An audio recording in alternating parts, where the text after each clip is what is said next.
Hello, everyone. Welcome back. We're going to continue building today. Our Luna cabin. It's coming along. It's almost done, I feel like. Maybe a bit over halfway. So maybe one or two more streams, depending on how fast I can get them done. We're not going to rush, but, that's the estimate. So, and we're going to, of course, listen to some old timey radio, more suspense. We are on episode 55, Cabin B13. So hopefully these are good. I always enjoy it more when they're good, but that's not guaranteed. Let's see. All right. Yeah. All right. Let's jump right in.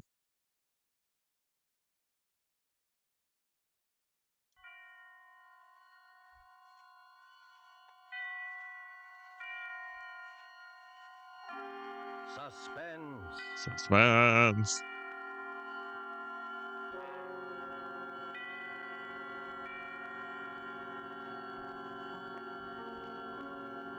This is the Man in Black, here to introduce Columbia's program, Suspense.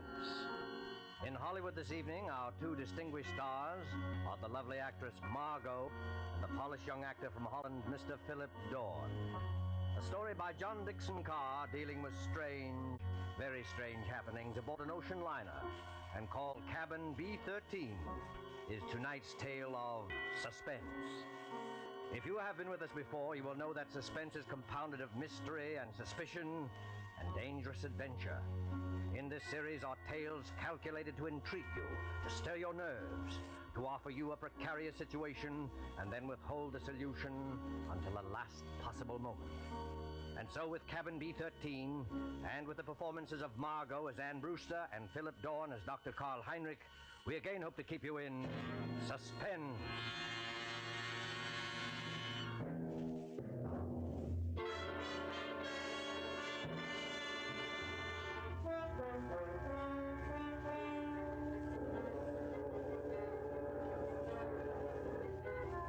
Come now, in happier peacetime days, to a great ocean liner on the night of her departure for Europe. There she is at the West 22nd Street Pier, the 25,000-ton Moravania of the White Planet Line. Smoke from her three funnels coils up lazily in mild October air. You can see the decks, white and shiny like shoeboxes, and the string of lights along them, and the band standing by on A deck to play her out. You can hear the murmur of an excited crowd, and the rattle of the steam winches as cargo is lowered into the hold. You can see the bustle of activity, and the second officer standing at the head of the gangplank, as two rather late passengers hurry through the customs shed towards that gangplank. It's all right, Ricky. We are not too late. No, and I thought we'd be in time. A honeymoon in Europe. 3 whole months with nothing to worry about. That's right, dear. And you've been my wife for, let's see, practically 5 hours now. I believe the correct phrase is it was so sudden, Mr. Brewster. So sudden that we have to She has a travel on our really own interesting passports instead voice, of a very husband and wife one. distinct. I hope they don't think you're not an honest woman. I'm going to act like a complete wanton just to devil you. Oh, what about our tickets, Ricky? Do we give them to that officer standing at the top of the gangplank? No, honey, you keep your ticket. The cabin steward will come around and collect it after we're underway. And the money, Ricky? It's a lot of money, Anne. $10,000 in cash. Maybe I better turn it in at the purser's office for safekeeping. Yes, maybe you had. Wait a minute, Ricky. What is it then? Wait. Do you mind if we stand here for a second before we go up the gangplank? Oh, what's the matter? You're not ill, are you? No, but getting over brain fever isn't any joke. Oh, I know, dear. Brain fever. See, Ricky, I ought to be eager and excited like all those people up there, but suddenly you get fancies. Queer, sick fancies. Suddenly, right now, all I can think of is the night and the wind and all the black water in the dark. And that's exactly the kind of morbid fancy I'm trying to cure you of. I know, Ricky. I'll be good, but I was just thinking of a story. I'll What be story? good. Oh, never mind. It doesn't matter. Which way do we go? Up the gangplank, through that door there, and then down on the elevator to B deck. And no more horrors, do you understand?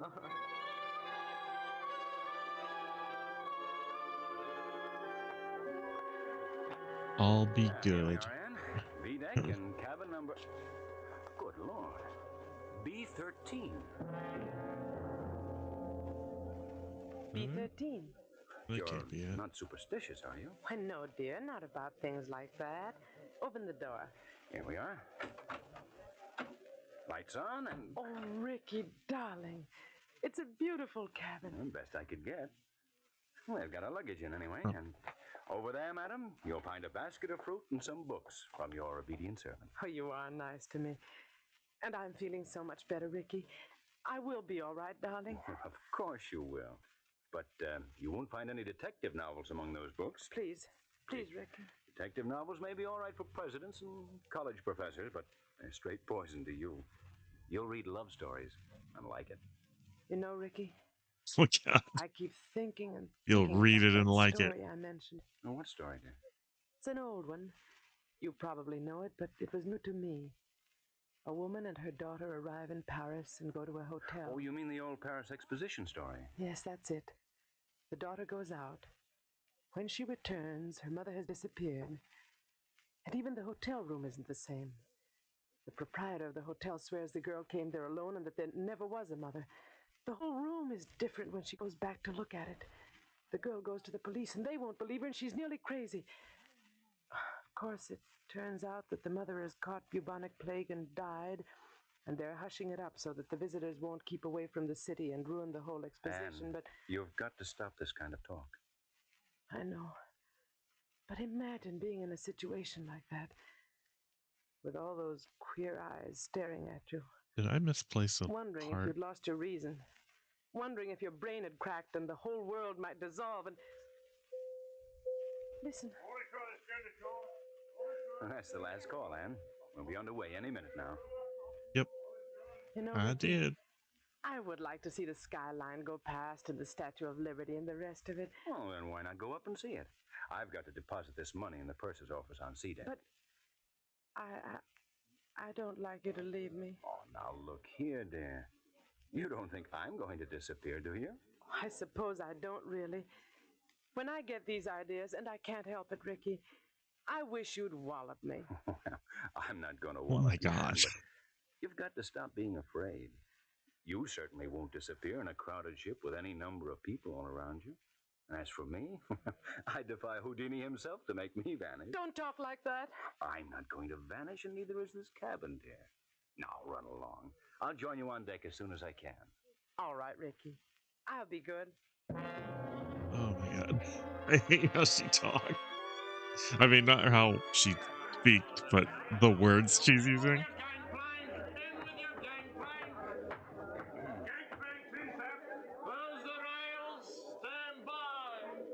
Eager people, excited people, happy people, all crowding up to the rail to wave goodbye.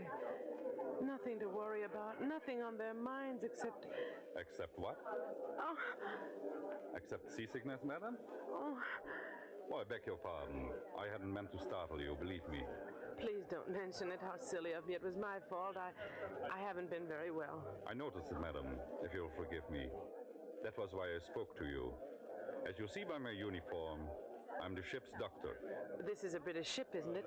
But you don't sound British. No, I'm an Austrian, madam. Dr. Paul Heinrich, at your service. I'm not very popular in my own country today. The days of colored shirts and vacant minds. I'm Mrs. Brewster, Doctor. Ann Brewster. Sounds familiar. When does the ship go? In about a second, Mrs. Brewster, you will hear the whistle, then the band will strike up, all langs in, and then... We're moving, aren't we? Yes? Don't you feel the vibration of the engines? Bye. Goodbye now.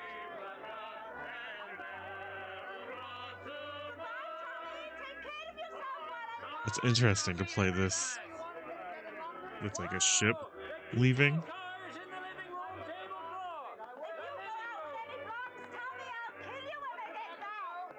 What?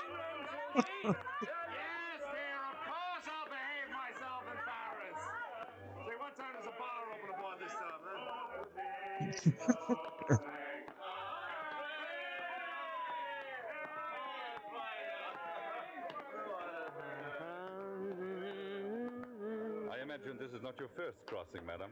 Oh, I'm afraid it is, Dr. Heinrich.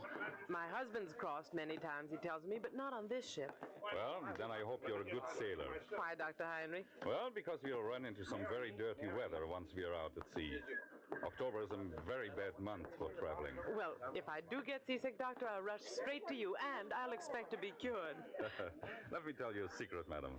There are two common ailments for which medical science has no cure. One is ordinary seasickness, and the other is hangover. Tomorrow morning I shall be dealing with both. And Not the common No, cold. no. Sympathizing with it. That's all I can do. How do you like the Moravania? Oh, it's a magnificent ship from what I've seen of it. And you know they've given us a very nice cabin down on B deck, B13. What's the matter? Why are you looking at me like that? I beg your pardon. Did you say B13? Yes. Why not? You're quite sure of that, madam? Why, yes, of course I'm sure of it. I saw the number on the door. Why not? Well, because Go on, Dr. Heinrich. there's no such cabin aboard a ship. His cabin died 13 years I'm not ago. joking, Mrs. Brewster. You see, some people are superstitious. Many ships, like this one, omit number 13 on each deck. You must have been mistaken. What are you trying to tell me? Do you think I saw something that wasn't there? No, Mrs. Brewster, not at all. Then come along I with only- me. I'll show you. I'll prove to you that there is a number 13. Will you come along? Yes, Mrs. Brewster? I think perhaps I had better escort you.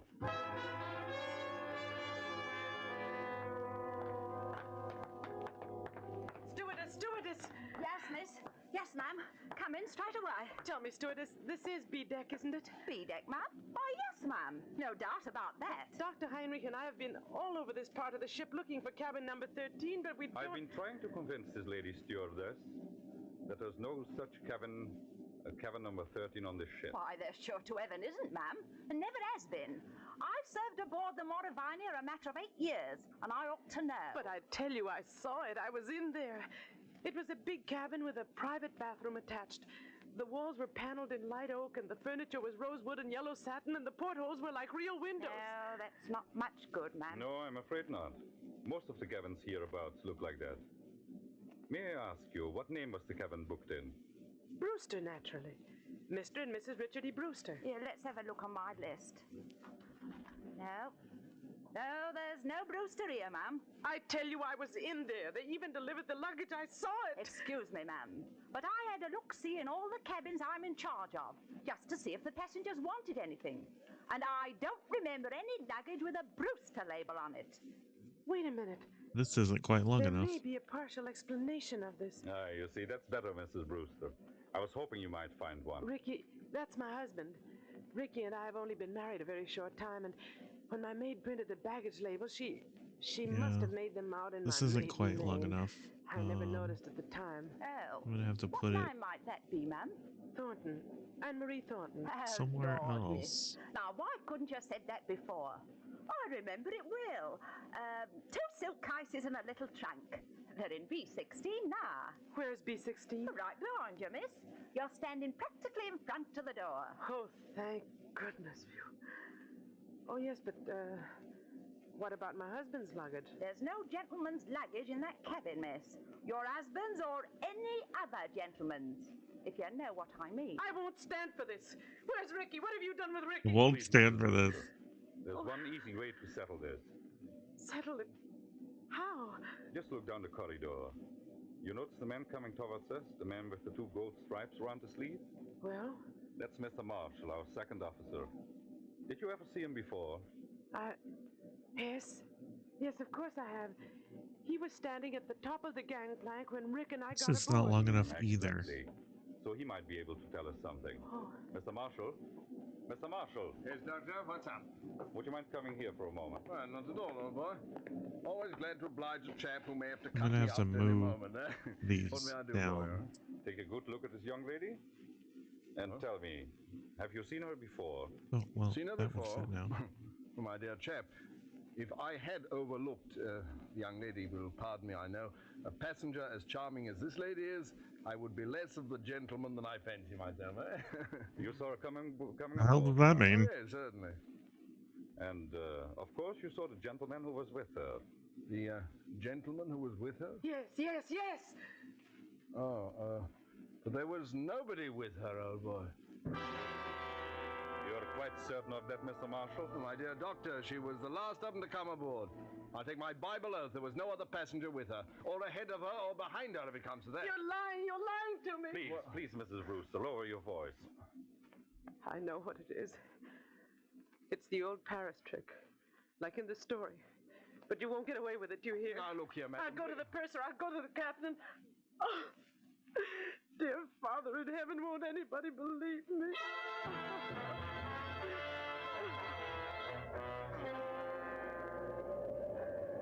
Later that night, in the captain's room just abaft the bridge, there is a conference of ship's officers.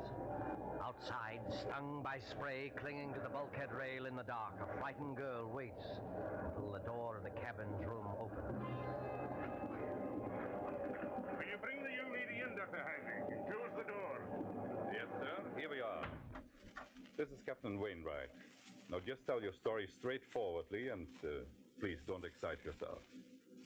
Well, maybe we can get some decision into this matter. Will you sit down here beside my desk, Miss Thornton? My name is Brewster, Captain.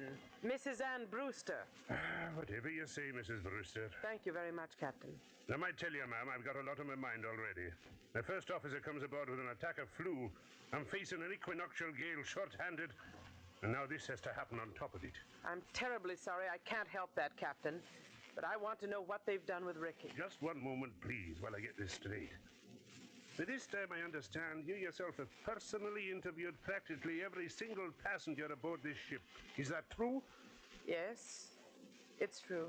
But your alleged husband is not here. Is that true? Yes, that's true, In the meantime, the purser has sent a squad of men to search this ship. They've searched every inch of it. You can take my word for that. There's nobody hidden. Your husband's not here. According to Mr. Marshall, who's standing over there... I see him. According to Mr. Marshall, he never was here. Oh, hang it all, Miss Thornton. You needn't glare at me like that. We couldn't see the chap. He wasn't there, now could we? Be quiet, Mr. Marshall. Yes, I'm sorry. No, I'm not unreasonable, Mrs. Brewster. I think you'll admit that. But what can I do? What can I say? Can you offer any proof, even, that this husband of yours ever existed? Proof? Yes, of course I can. Excuse me for interrupting, but would you mind, Captain, if I ask a question or two? No, Doctor, go ahead. I tell you, I'm going daft myself. If you were married, Mrs. Brewster, you must be carrying a joint husband and wife passport. Where is that? Well, there wasn't time to get one. We each carried our own passport. Oh, I see. But still, there must be someone back in America who can confirm what you say if we got in touch by radio telephone. Your parents, for instance. I haven't got any parents. They're dead. What about relatives, then, or a guardian? My guardian is a trust company. The administrators don't even know I'm married. But somebody must have performed the ceremony of marriage. The parson, the justice of peace. Yes, of course. But, oh, I can't remember the name of the town. You don't remember the name of the town? Hold tight to your chair, Mrs. Brewster. The ship is going to pitch again. How's the glass looking, Mr. Marshall? Barometer's rising, sir. This weather won't hold long. We shall be in the fog before morning, though. We're in a fog now, if you ask me. This lady says she... I'm terribly sorry, but I'm trying to think of it. It was a little town in upstate New York where they can marry you at a moment's notice. I need to put that through Ricky the thing. got the certificate. I was confused. I haven't been well. No, you haven't. You see, Ricky had been away, and he came back, and I was in love with him, and he sort of swept me off my feet, and... Oh, what's the use? Not much use, apparently. If you'll take my advice, ma'am, you'll go below to your cabin and get some sleep. I'll send the doctor down to mix you a sedative. You think I'm crazy, don't you? I think you're a little overwrought, ma'am. What I can't understand is why? Why should you want to do this? It can't be the bubonic plague this time. Bubonic plague, ma'am? Who said anything about the bubonic plague? Never mind. But I'll show you. You're all against me, except maybe the doctor. But I'll show you. I'll prove it to you. I am going downstairs, and I don't want anybody to follow me. Good night. Good night, all of you. Well, I'm glad that's over. Look here, Mr. Marshall. Huh? You think it's quite safe to trust her out there alone? Well, I don't know, sir. She's mad as a hatter, if you ask me. You think she might do something foolish? Well, I think she might chuck herself overboard if we're not careful. What's your opinion, Doctor? I can give you my opinion, gentlemen, in a very few words. That girl is as sane as you are. What's that? Wait and hear what I have to say. I shared your own belief at first, but I've been talking to her all evening. I've heard her whole story, and there's not a psychopathic trait in her nature. She firmly believes in this husband. Yes, Doctor. A lot of people firmly believe they're Napoleon, but they get tossed into loony bins, as I say. This matter is not a joke, Mr. Marshall. I tell you, this man exists. Or did exist. What do you mean, Doctor? I suppose he Did has been exist. murdered. Perhaps he has been murdered and thrown overboard. Murdered? Thrown overboard? If you remember, Richard Brewster was carrying a very large sum of money in cash. His wife's wedding gifts. Practically all her inheritance. He meant to go to the purser's office, but he never got there. That money might have been a great temptation. To whom?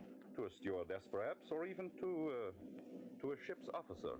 Just exactly what are you getting at? Well, numbers on doors can be changed easily enough. Just print a small card and put it on the metal slot on the door. I still want to know what you're driving at. If you use your intelligence, gentlemen, I think you will understand how a man can be made to vanish into thin air. And why Mr. Marshall saw never another passenger. You still don't see it? No, I do not. Well, then listen, and I'll explain exactly how a situation like this...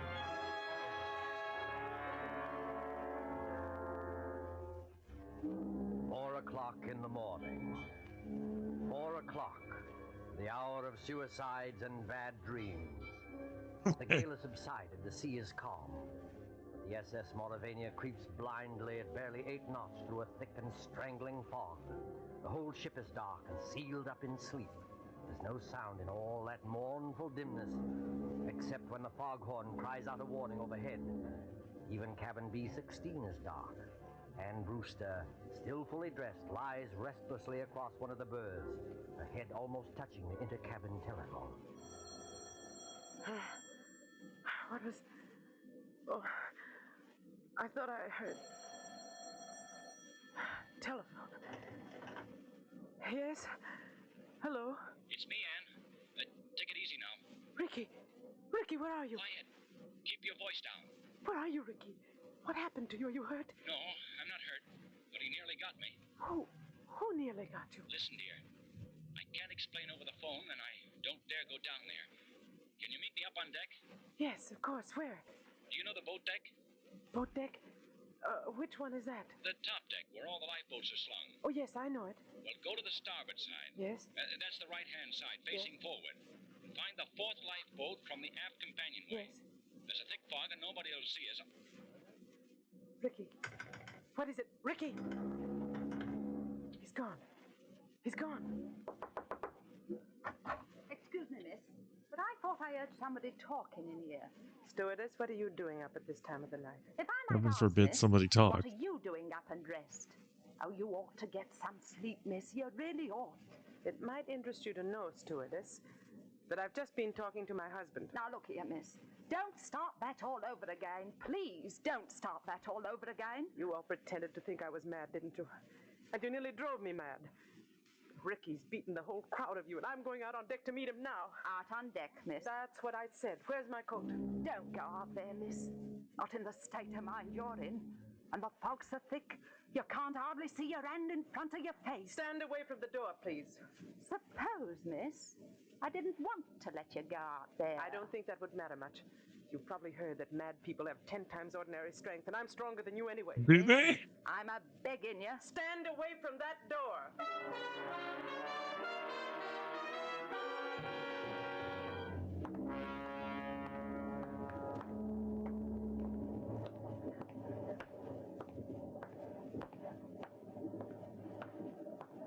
Come on, get in there. 1, 2, 3rd. Anne, is that you? Yes, Ricky. Ricky, darling, where are you? Here, duck your head under the lifeboat. Here, take my hand. But isn't it horribly dangerous out there on the edge? There's no railing along the side of the ship. Don't worry, Anne. I won't let you fall. Look out! Oh, went overboard here. We're well aft near the propellers. The suction would carry into the propeller blades and... Listen. I can't hear anything except the foghorn. Yeah, but I can. There's somebody walking along the deck. And I can see a flashlight moving in the fog. You're quite right, my friend.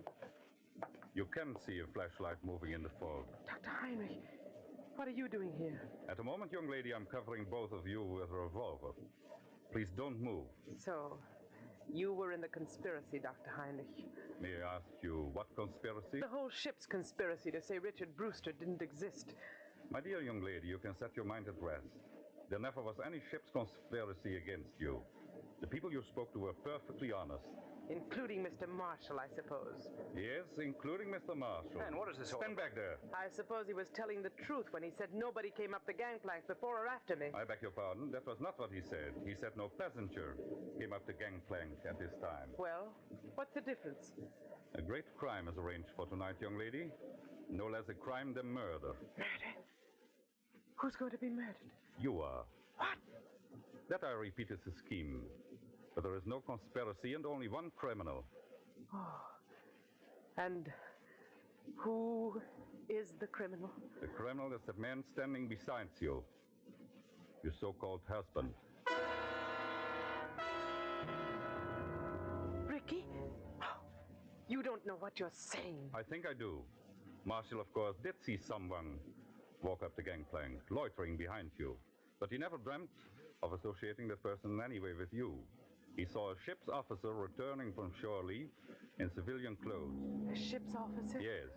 That man you call your husband, his name isn't Richard Brewster. His real name is Blaney. And he's the first officer of the Mauravania. Are you trying to tell me the captain can identify him. He's actually British, though he can fake an American accent very well. He has already got a wife in England, and he's planning to join her with the $10,000 he got from you. I don't believe it. I don't. Ricky, why don't you say something? Oh, he planned it very cleverly, I must admit. He never let you know he was ship's officer, did he? He's been away for some time, naturally, so he persuaded you to marry him in a hurry. Ricky, is this true? He has the money, you see. All he did was hang a dummy number on the cabin door, remove it later, put on his uniform, and walk away with his own luggage. But Captain Wainwright told us that the first officer had come aboard tonight with... With a bad attack of flu, yes. Our friend couldn't be seen in public until after he disposed of you. The best thing was to convince everybody you were insane, as he did. Then, when you went overboard tonight... They would all believe it was suicide. Exactly. But I began to suspect this Brewster because you quoted him as telling such an obvious lie. He said he had never traveled in the Mauravania, yet he could direct you all over the ship and even knew where the purser's office was. So I went to his cabin, found it empty, searched, and found your $10,000. Look out, Dr. Heinrich! Put it down, you fool! Put it down! Oh! He's overboard! You shot him! You shot him! Those shots, my dear, never touched him. Never touched him? No. The weight of the iron carried him over backwards when he lifted it. It was the weight he was going to use to sink your body. Ricky! The propellers! The ship's propellers! Yes. I like that Chuck you under. he didn't start yelling until after things were described. Doctor, I can't stand this. It won't be easy, my dear. It won't be easy, I know, but believe me, this way is better. Is it? Is it better than him going to jail?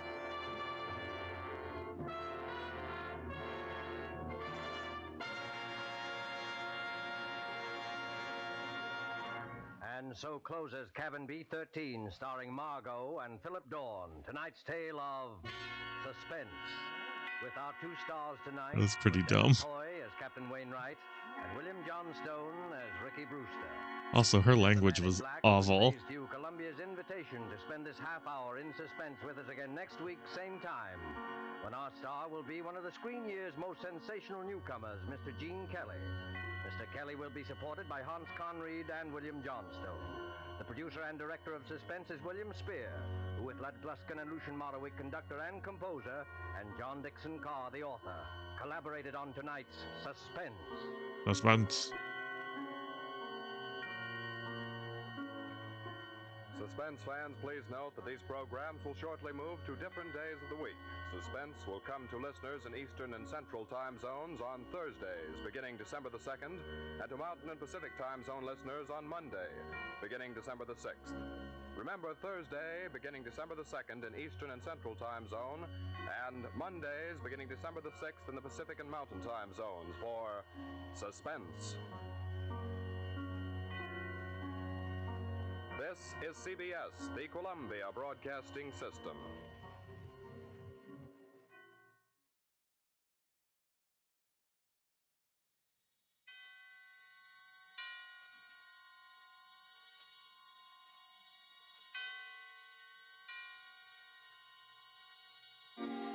Suspense.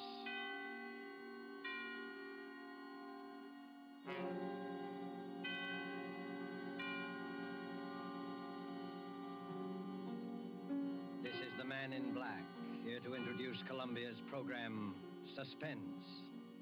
In Hollywood this evening, our star is the young American actor who, within a single year, has become one of the most provocative of Hollywood's leading men, Mr. Gene Kelly. Mr. Kelly appears tonight as a gentleman named Art Kramer, a gentleman of most uncertain scruples, engaged with other gentlemen of similar disrespectability in distinctly unlawful practices. Our suspense play by Robert L. Richards is called Thieves Fall Out. And in it, in support of our star, you will hear Hans Conried as a racetrack devotee by name Kennelly, and William Johnstone as Sam Gross. And so with Thieves Fall Out and with the performance of Gene Kelly as Art Kramer, we again hope to keep you in suspense.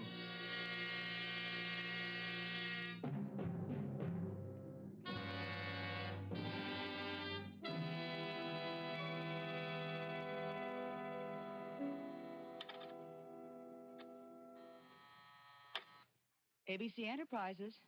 No, he's not in. No, I don't know where you can locate him. Hey, Rita. Yes, I'll tell him you called. ABC Enterprises, ABC Enterprises. Why does he give all these guys his phone number if he wants to keep this business so quiet? Yeah, you know, wants to do favors for people he meets in bars, brags, how he can get things for him, you know. Sure, I know. You And they say know. I have to get him the brush off. He's going to brag to the wrong guy someday. Hi, Yachty.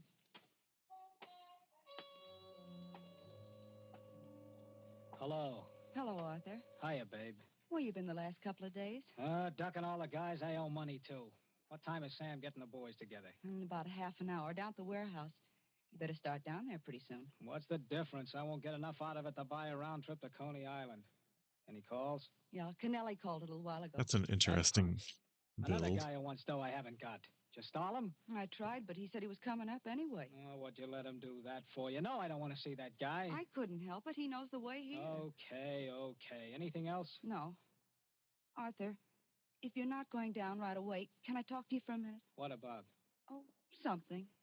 Joe, watch the switchboard for Something. me, will you, while I talk to Arthur in the next room? What's he got that I haven't got? No cracks out of you. Please, Arthur?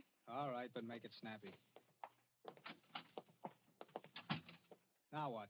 Oh, Arthur, what's the matter lately? You know what's been the matter, everything. Me too? Oh, don't start that again. Rita, it's no use. Look, you're a good kid, but it's no use. You didn't used to say that. All right. So now I owe nearly 10 grand around this town. And there's some plenty tough monkeys. If I don't get it up pretty soon, it's going to be too bad.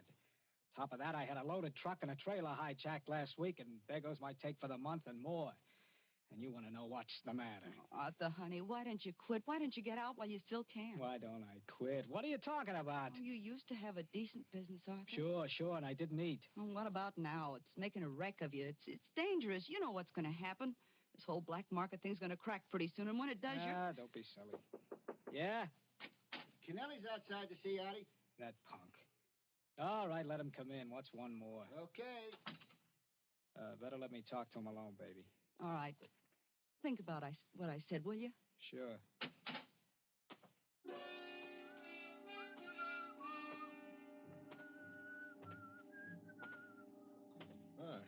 Artie. I thought I might catch you. Yeah, I'll bet.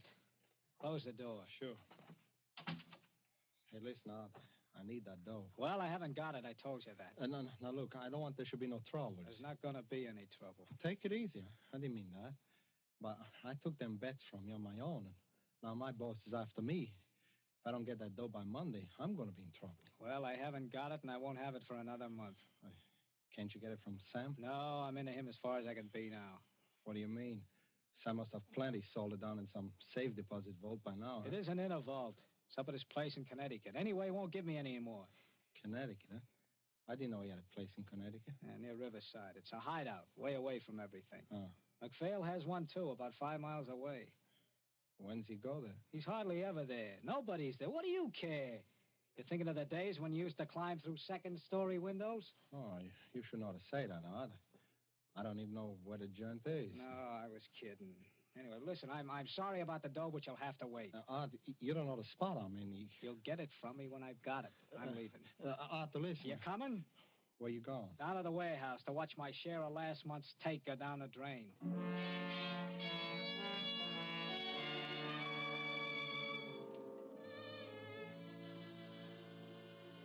Where is it? Artie. Okay.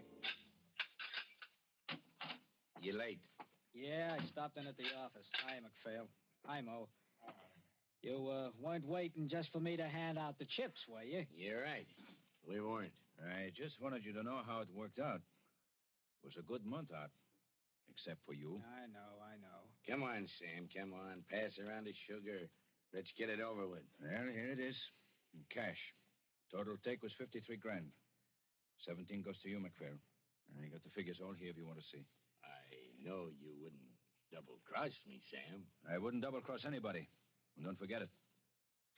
Here's your dough. Yeah. Oh, yours is 6. You understand you didn't bring in as much business as McPhail. I ain't complaining. I get 21. Part of that is paying expenses. The rest is my percentage. Don't I get anything? What? Your cut would have been 9 grand. But there was that truck and trailer. Those things cost dough, you know. To say nothing of a whole load of prime meat. You have to take it all out now? I already have.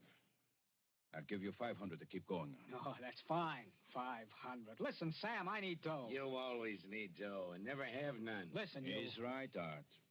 You got to get yourself straightened out. If I give you any more, it'll just go to the bookies and gambling joints like the rest has. Listen, Sam, I tell you, I gotta have it. There's guys after me. I think he's yellow, Sam. You keep your big mouth out of this. Yeah? I was a respectable businessman when you were running a lousy clip joint on Sands. Yeah, and you're starved. And you're still starving. Because you haven't the guts to keep a couple of mugs from hijacking your stuff. Why, you... Cut it out now. Cut it out. There's not going to be any trouble in this organization. There's plenty for everybody. Now, listen, Art. Yeah? Why don't you go up to my place in Connecticut for a few days? Take it easy. And let me talk to these guys who are looking for you. I know who they are. They don't want any more talk.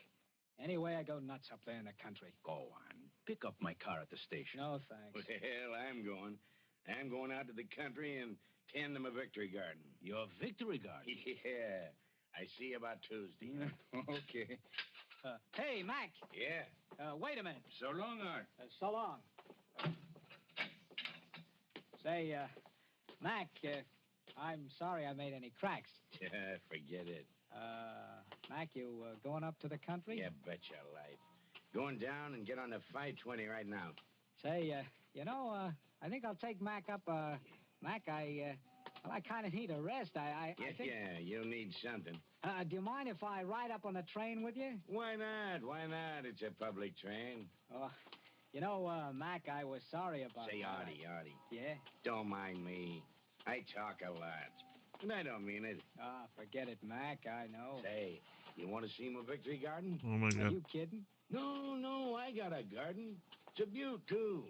Want to see it? Sure I would. I always like gardens. Well, in that case, you'll have to stop off at my place on your way to Sam's, huh? It'll be a pleasure.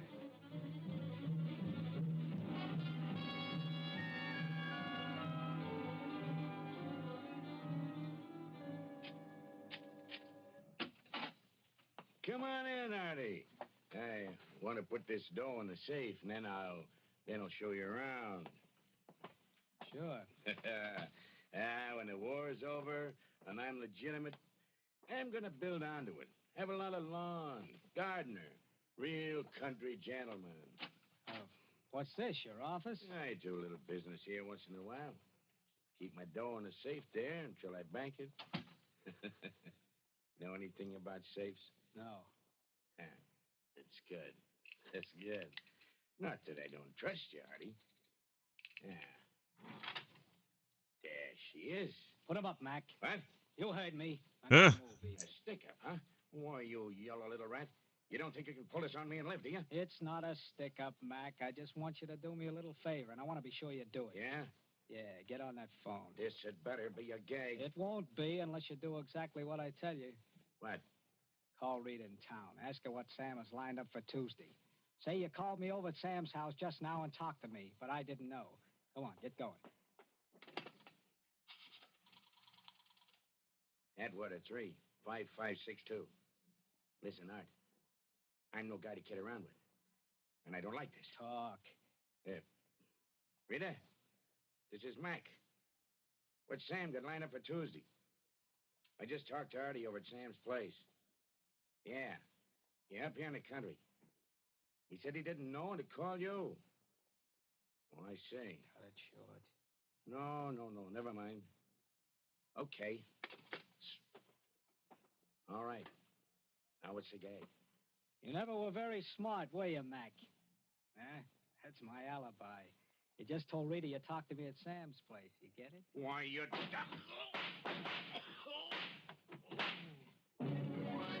Jesus, how many times is he gonna shoot him? Neatly done, Art Kramer. Virtually a perfect alibi. And $17,000 in cold cash.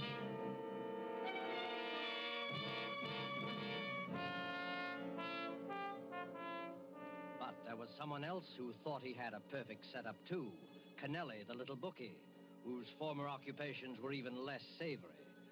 It wasn't hard for Kennelly to find where Sam's place was in Connecticut, in New York's underground of petty crime, and find out anything.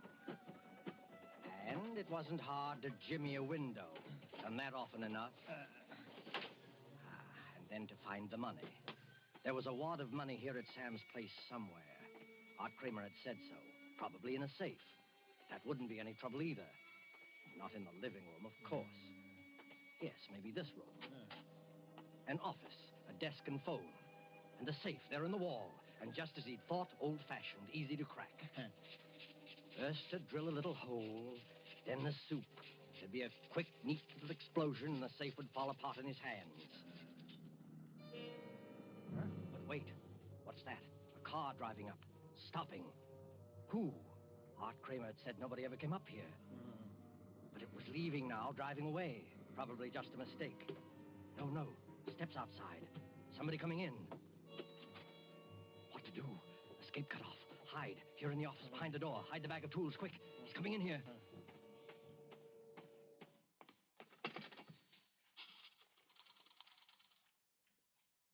Operator. I want New York City. Atwater 35562. Yeah, that's right. Hello, Rita? Sam. Listen, Rita, get a hold of everybody. Artie, Mac, Moore, everybody you can. I've got a tip-off there's going to be a raid. Yeah, cops. Tell the boys to duck. Lay low until they hear from me. Find out where they're going to be and call me right back as soon as you contact everybody. Got it? Yeah? Oh, okay. I'll get hold of Mac myself as long as he's up here. Artie, too? Well, I'm calling from my place now. I don't see him anywhere. Well, he must have changed his mind. I didn't look in the garage. He came by cab. He's probably around someplace, yeah. Well, I'll wait for your call, then. Okay, Rita. And make it snappy now. Hey, Connelly, what are you doing? Listen, Sam, I just... The safe. Why, you dirty...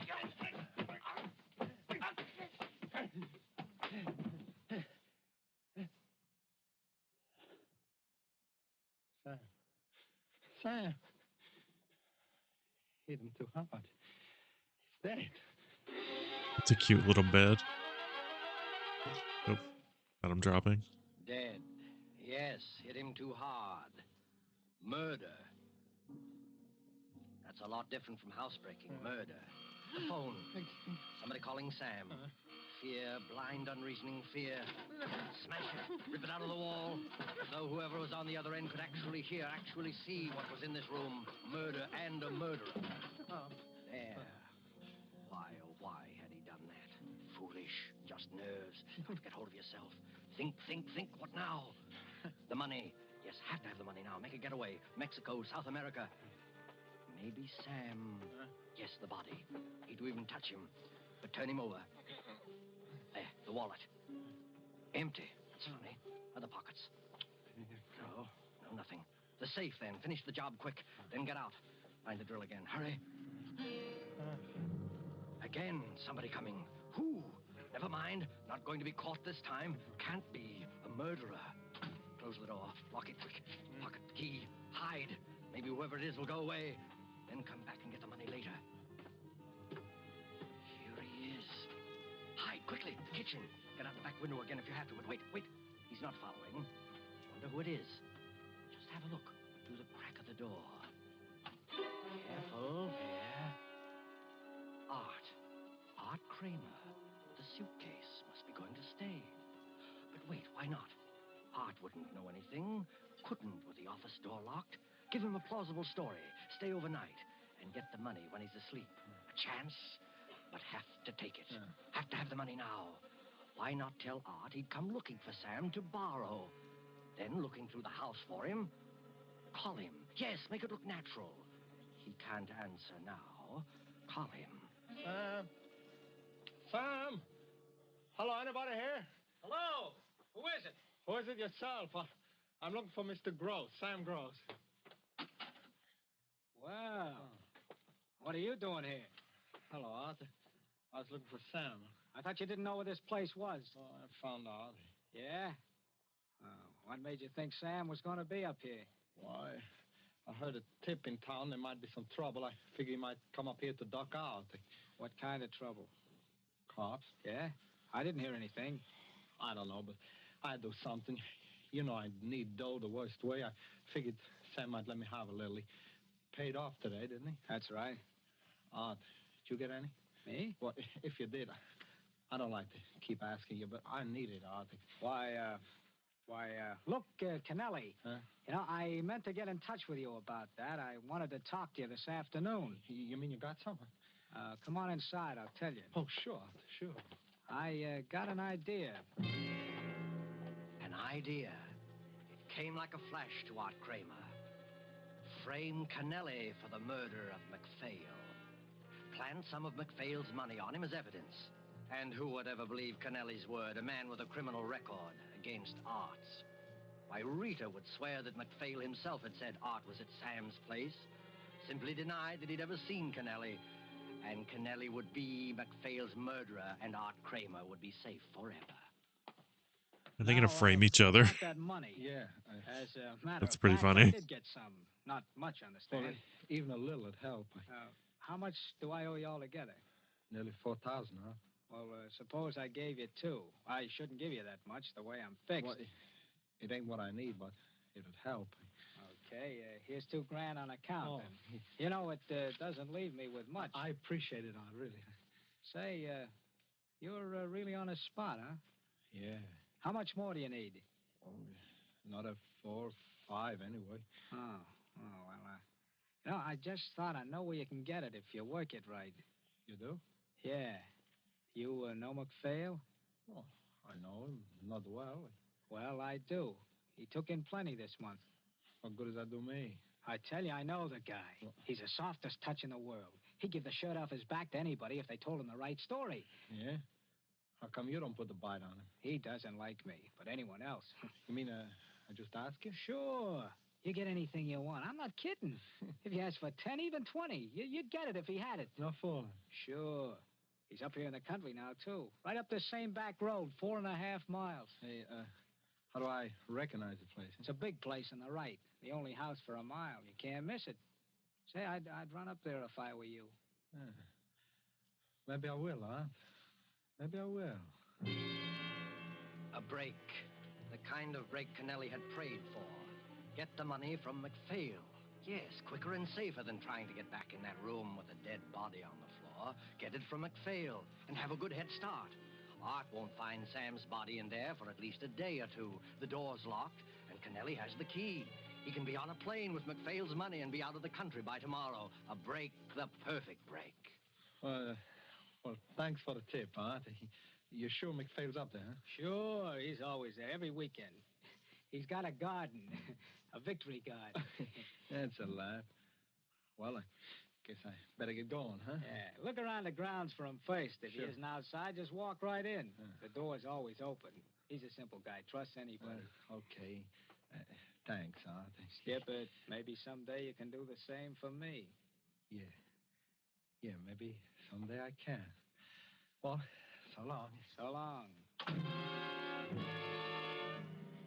And now, Art has a job to finish. Phone the cops. From here? No, better not. They might trace it. The gas station at the crossroad. Plenty of time. Kennelly will be there 5 or 10 minutes before he finds what he'll find as the cops find him. How easy he fell for it. But never mind that now. The gas station. The phone.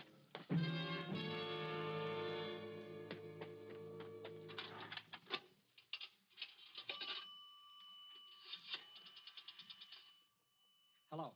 I want the police. Hurry, please. Hello, Riverside Police? Listen, I was just driving down 9 Mile Road. I was going by the old McPhail place. You know the place I mean? Yeah, that's the one. I was going slow and I heard something. It sounded like someone was being killed. Yes, a murder. There were shots and somebody screaming and more shots. A man's voice. Oh, it was terrible. You better get up there right away. Oh, never mind who I am. I don't want to get in any trouble. No, but get up there. Yes, murder. Got your call all right, sir? Yeah, thanks.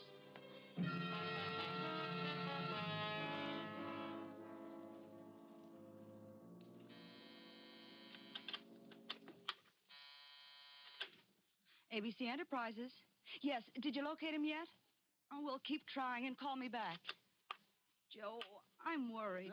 Don't worry about him. If you can't find Mo, neither can the cops. I'm not thinking about him. I'm worried about Sam and Arthur. Maybe they went out. Sam said he'd wait for my call. It isn't that. The phone's dead. I've got to get in touch with him somehow. Can it wait? You know it can't, not with the cops raiding the warehouse and arresting everyone in sight. Well, how about a telegram? Oh, too slow.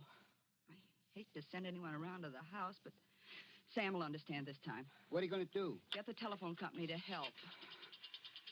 Hello? I want the Riverside, Connecticut traffic operator, please. Yes. You know, it's funny about that phone. It rang 2 or 3 times, and then suddenly it went dead. Oh, hello, traffic operator? Have you a phone listed under the name of Gross? Samuel Gross. Well, there's something wrong with it, and it's very important that I get in touch with Mr. Gross right away. I'm his secretary. Will you send a man up right away? Thanks. And would you tell Mr. Gross that I've been trying to reach him? Thank you. See? When Sam finds out there's something wrong with his phone, he can phone me from outside. You're a pretty smart girl sometimes, Rita. Yeah. Don't you believe me? I just wish I was smart enough to get some sense across to that guy, Art Kramer, once in a while. You kind of like him, don't you? Cut it out. Don't worry about Artie. He'll be all right. Sure, I suppose. I suppose he'll be all right.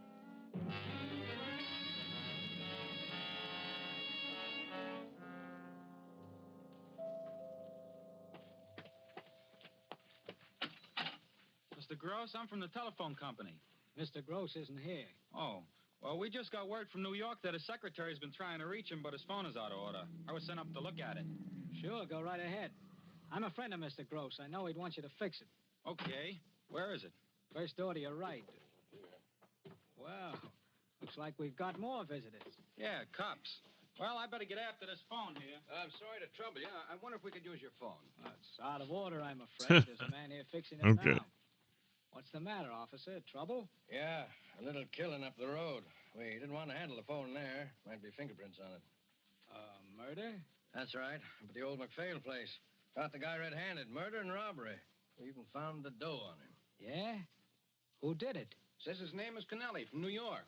I wouldn't tell you all this except it's an open-shut case. Couldn't explain what he was doing there or how he got the money or Maybe anything. you shouldn't tell him Well, you'll anyway. read about it in the papers tomorrow. You, have him outside now? Yep. Well, we better be going. Say, mister, that door you got, it's locked. You got a key? Why, no. Oh, what's the matter? You lost a key someplace? Well, I must have. The room with the phone in it. Oh, maybe I can help you out. I got a little gimmick here that might open it. Thanks. Yeah, we got to have things like that in this line of business, you know. This the door? Yeah, that's it. There you are. Oh, thanks. You don't need me in there for anything, do you? No, sir. Well, good night. Good night. Hey. Good night. Hey, officer. Yeah? You better come in here a minute. Wait a second, will you, Jim? Sure. What's the matter? Hey, mister. You been here all day? That's right. Why? Nobody else been here all afternoon? No, sir. Oh, what's this? You find something wrong in there? You said it, mister. Put up your hands. Hey, what's the idea? You don't know, huh? Jim, take a look at what we got here. Yeah. Well. Cover him, Jim. Okay. Oh, what is... Hey, let me see that. Sure. Sam. No. Robbery, too. Been through his wallet and started on the safe. Just like the other guy. Let's frisk him. No, I didn't do this, I tell you. I didn't do it, I tell you. Here's the dough, all right. A roll big enough to choke a horse. Look, you guys. I tell you, I didn't do this. Yeah, kind of interrupted you, didn't we? Come on. Look, I didn't do this, I tell you. I didn't. I didn't do this. I did. I didn't.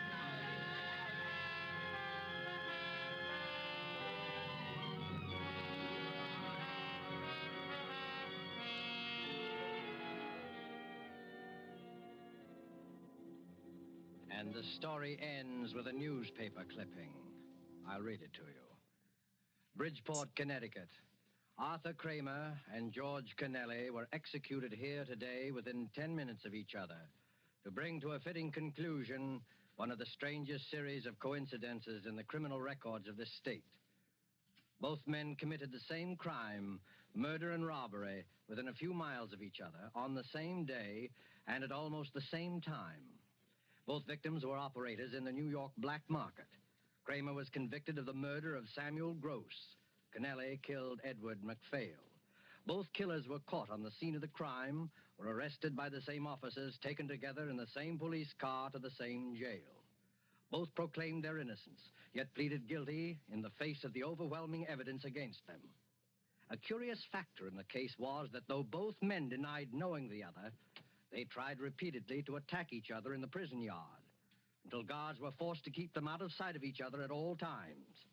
Police have always believed there was some connection between the two crimes, but have never been able to find out what it was.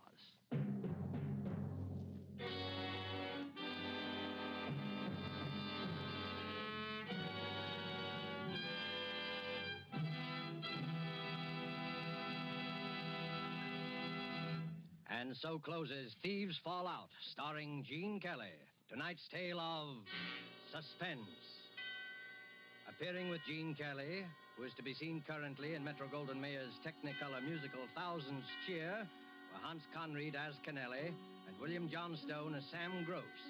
This is the Man in Black, who conveys to you Columbia's invitation to spend this half hour in suspense with us again next week, same time, when our star will be Mr. Vincent Price. Mr. Price will be heard in a suspense play by E. Jack Newman, dealing with the Gestapo and called The Strange Death of Charles Umberstein. The producer and director of suspense is William Spear, who with Lud Gluskin and Lucian Marlowick, conductor and composer, and Robert L. Richards, the author, collaborated on tonight's Suspense. Don't miss Suspense when this series moves to a new day and time. The day, Thursdays, beginning December the 2nd. The time, 8 p.m. Eastern War Time and 7 p.m. Central War Time. In the Mountain and Pacific time zones, listeners will hear Suspense on Mondays, beginning December the 6th at 9 p.m. Pacific War Time. This is CBS, the Columbia Broadcasting System.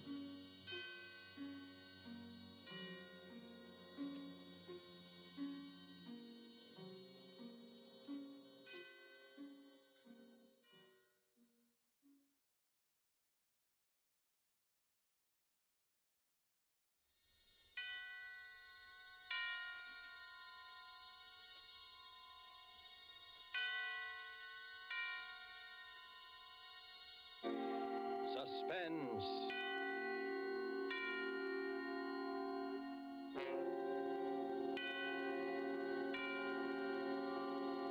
This is the Man in Black, here to introduce Columbia's program, Suspense. Heading our Hollywood cast tonight is the distinguished American actor, the star of the Broadway suspense drama Angel Street, who has recently returned to this coast to resume his film career, Mr. Vincent Price. Tonight's suspense play, which presents Mr. Price and which is produced and directed by William Spear, relates an episode of recent years in the unfriendly Nazi capital of Berlin. The strange death of Charles Umberstein by E. Jack Newman is tonight's tale of suspense. If you have been with us before, you will know that suspense is compounded of mystery and suspicion and dangerous adventure. In this series are tales calculated to intrigue you, to stir your nerves, to offer you a precarious situation, and then withhold the solution until the last possible moment. And so, with the strange death of Charles Umberstein, and with the performance of Vincent Price, we again hope to keep you in suspense.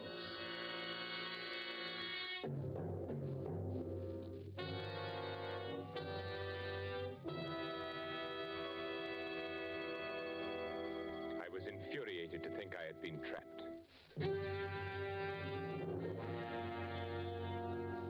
The thought that someone had discovered my intentions maddened me to the breaking point.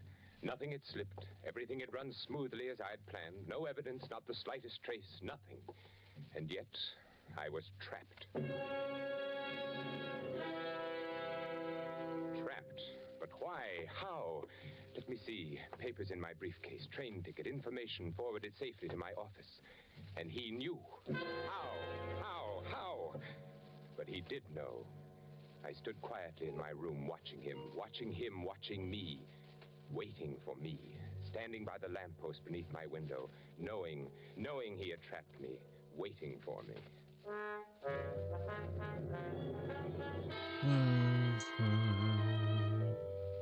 I recognized him almost immediately. Captain von Hind. Once before I had seen him briefly in Herr Miller's office. I'd been working on some corrections. Herr Miller was escorting him through the plant on an inspection tour. They stopped for a moment outside my office. I glanced up as Herr Miller gestured my way through the partially open door. Aha, Herr Hauptmann. Das ist unser neuer Architekt. So, ist Ihr neuer Architekt. Well, here it was. They were talking about me. My heart stopped. He was explaining how I had been recommended by the Fuhrer himself, my qualification. They continued on their tour. Herr Miller explained later when I went to his office. Aha, Umberstein, there you are. Herr Miller, you sent for me? Yes, Umberstein. This morning, when Captain von Hind and myself passed by your office, I knew it was you. You knew it was me? Yeah. Captain von Hind is head of Gestapo intelligence in this area.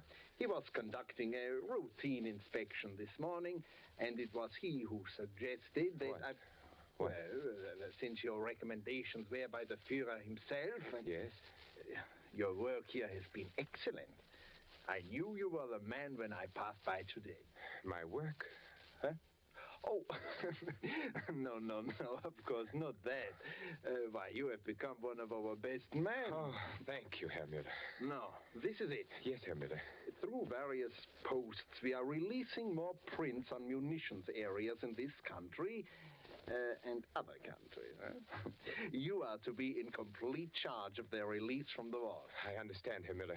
As a citizen of the Reich, I am greatly honored that I have been given such an opportunity. An opportunity to show your loyalty. An honor. I will give you the combinations. You will see that no other person enters the war. Of course, Herr Miller. One moment, Umberstein. Yes? I think I should tell you that a few months ago in one of the neighboring plants, the Gestapo apprehended a spy. Yes?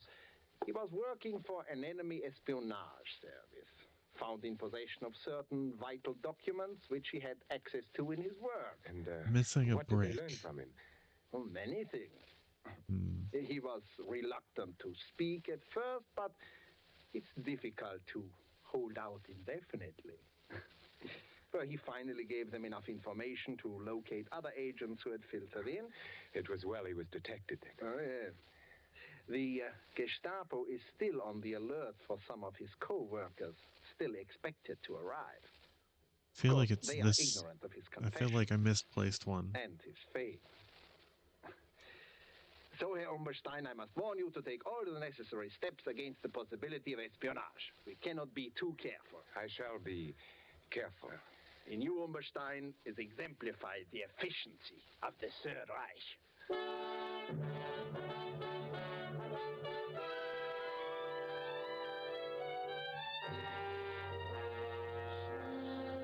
I closed my suitcase and looked down on the street. I watched him standing there. I kept asking myself, how could he know? This Captain von Hind, how could he know? The plan was perfect, the best yet, and yet I was discovered, trapped. It was a late Saturday afternoon, and the silence of the day hung heavy in the room. Outside it was cold, very cold, but in my room it was warm, stuffy. The radiator hissed and spewed as though it were the judge of the events to come. I was almost angry at it. A radiator. It was still light enough that he might see me if I crossed to raise the window. He wasn't aware that I was in the room. I am not sure where this brick turned on is. the lights. Now he stood there, waiting for me to return. I lay down on the bed, smoking, my thoughts troubled by the one question, how? How had he discovered me? Safely, I had avoided all connections with anyone who might have a chance to spy on my work. There was not the least cause for suspicion.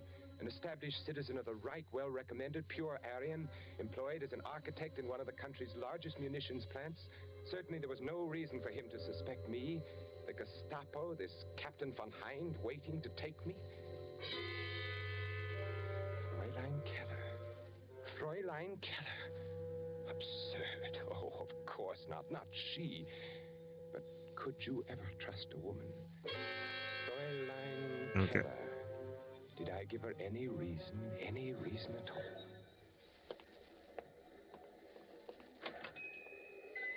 Good morning, Fräulein. Oh, good morning. My name is Charles Umberstein, and I am to be at the munitions factory near here. I wish to take a room. Oh? One facing the outer street, Fräulein, if you can accommodate me. Oh, I think so. We have one. It is on the second floor. Overlooks the street corner. Oh, fine. I'm glad. It looks comfortable here. Small and comfortable. Oh, yes. You will like it, I'm sure. I am the owner and manager here. Fräulein. Sign here, please. Yes, of course. There you are. Thank you. Otto, would you show Herr Umberstein to his room?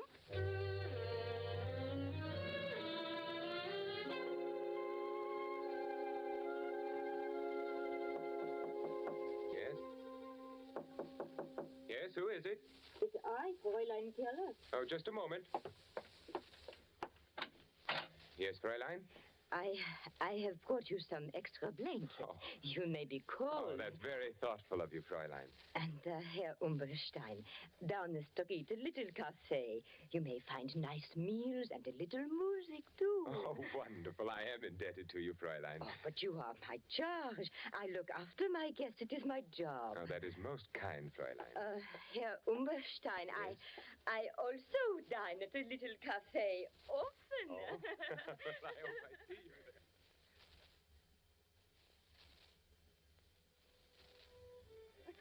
Here's to you, Fräulein, for your wonderful hospitality. Oh, to you, Herr Umberstein. Fräulein, it's growing late. I must be off. I have a great many things to do tomorrow. Oh, and so do I. Oh, it has been a wonderful evening. Yes, wonderful. Here's your coat.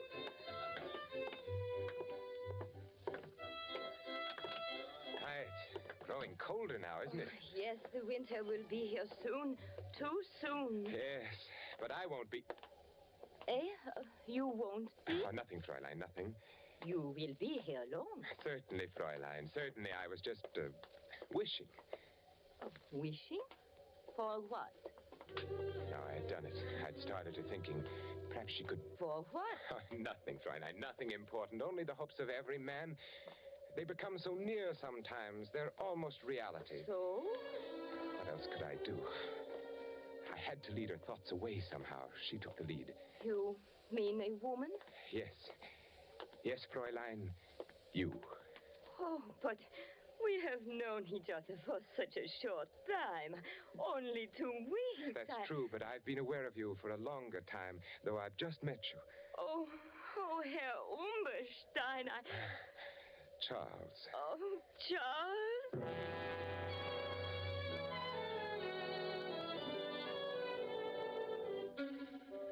At first I was uneasy about the whole affair. And after a while, I did grow rather fond of her. She was so accommodating, and we dined together each evening, and I played my role to the letter. Never once did she mention my work. Oh. Fräulein Keller, what are you doing in my room? Well, I was... You've been looking through my papers. Why? I was looking for something. But what right have you? What are you looking for? I was What were looking you for a looking letter. A letter? What letter? One that you haven't got. I thought perhaps you might have it. Now, out with it. A letter from a woman. Very well, Charles, if you must know, I suspect you of nothing filthy. She was actually looking for a letter from some woman. Any woman. She didn't trust me. She didn't trust her Charles.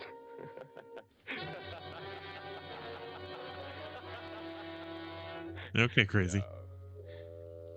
No, it couldn't have been Fräulein Keller. Who then could it have been? I walked over to the window and looked down at the figure who so patiently kept his vigil there. Captain von Hind, waiting. Why? There had been something wrong with the passport, but no, that was perfect, not the passport.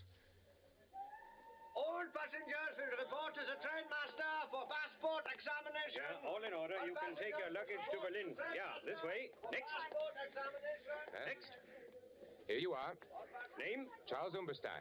Residence? Berlin. Nationality? German. All in order. Picture, luggage, all in order. Thank you, trainmaster. You must be careful, you know. When may I catch my train for Berlin? It should be by any moment. Next. As I stood there in the shadows waiting for my train, I examined my passport again, as I had done 100 times before. No one would have any reason to doubt anything so genuine as that. All passengers for Berlin! All passengers for Berlin! Guard, must we stand passport inspection again? Yeah. The Army intelligence will accommodate you on the train. Jawohl.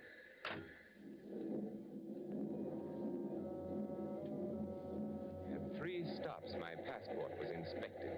A good test.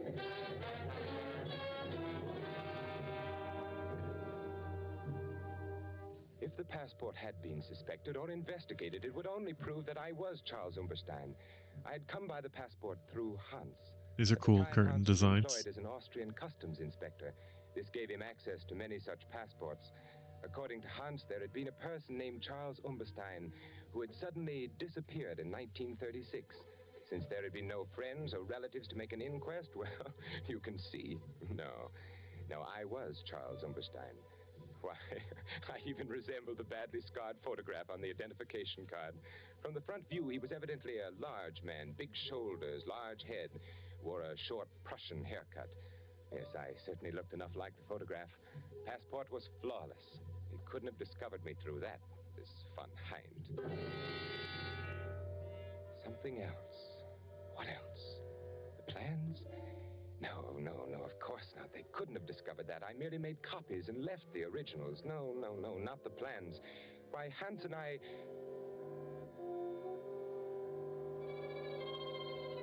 Hans. Oh, no, not Hans. Never. We'd worked so well together. Oh, no, not Hans. A strange, silent boy, perhaps, but surely... That night in 1936, when he gave me the passport, he was our man in Austria, but strange things happen even to the most loyal. All set, Charles. Then I will not see you again, Hans. Until I arrive, eh? I will be attached to an Army Ordnance division in the city. You will receive additional information on the first day of each month. From you? Yes. There's a hotel not far from the factory. Here is the address. Fräulein Keller runs this hotel. Now, on the second floor in one corner sits a mahogany table. On it are a set of silver candlesticks. 4 of them. Beneath the candlestick nearest the right, you may find your information on the first day of each month. It will be written in code? Naturally. Be very careful when you pick it up. I see. And make no effort to contact me in any other way. And can I leave anything I might learn in the same place? Is it safe? Yes. Now, Remember, sooner or later we are bound to be introduced, you and I. My duties with the Ordnance Division will, of course... So near and yet so far kind of thing, eh? Yeah, very far. Once inside the city, I'm Oberleutnant Hans Neumann of Army Ordnance, understand? I am Herr Charles Umberstein, architect. Right. Well, time grows short. I must go. Everything checked. Your passport? Perfect. I even resemble the photograph. Look, Hans, don't you think so? Yes, not bad. Very considerate of Umberstein to have looked this way. Tickets? Right here, through to Berlin. I report to Franz Miller in the munitions factory, produce my credentials. He's been expecting me. I haggle a little about the salary, then I accept. At first opportunity, become acquainted with MB plans. And I will see that you are highly recommended from a reliable source. Just as a matter of curiosity, Hans, who will recommend me? Oh, you needn't worry, Herr Umberstein. It'll be good, I assure you. Then goodbye, Hans. Oberleutnant Neumann, if you please. Oberleutnant Hans Neumann. Well, then, my Herr Charles Umberstein, auf Wiedersehen. Wiedersehen. Heil Hitler. Heil Hitler.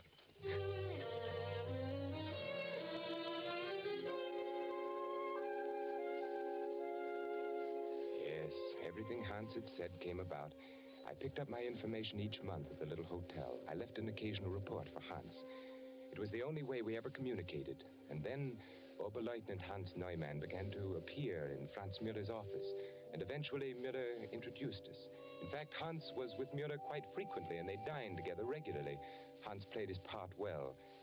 But one day, something was worrying him. I will wait here for you, Miller. I'll be with you in a moment. Ah, Herr Umberstein. It's good to see you again. Lieutenant Neumann. Herr Miller speaks very highly of your work here. Thank you. Be very careful of this Captain Von Hind. There's something wrong. I don't know what it is. He looks at me very strangely. And there is something I recognize about the man. The eyes are... You've met Umberstein. Yes. We were just chatting a moment. I've seen Von Hind somewhere before. Be very careful. And don't come with us in case they ask you. Well, you all ready? Why, yes, of course.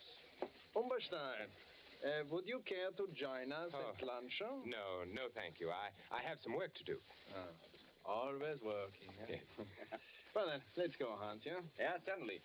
Oh, by the way, will Captain Von Hind be joining us today? Oh, Von Hind sends his regrets. Something is delayed. Oh, that's too bad. Von Hind, a remarkable man. No one like him in the service. No one like him. Goodbye, Lieutenant. Von Hind.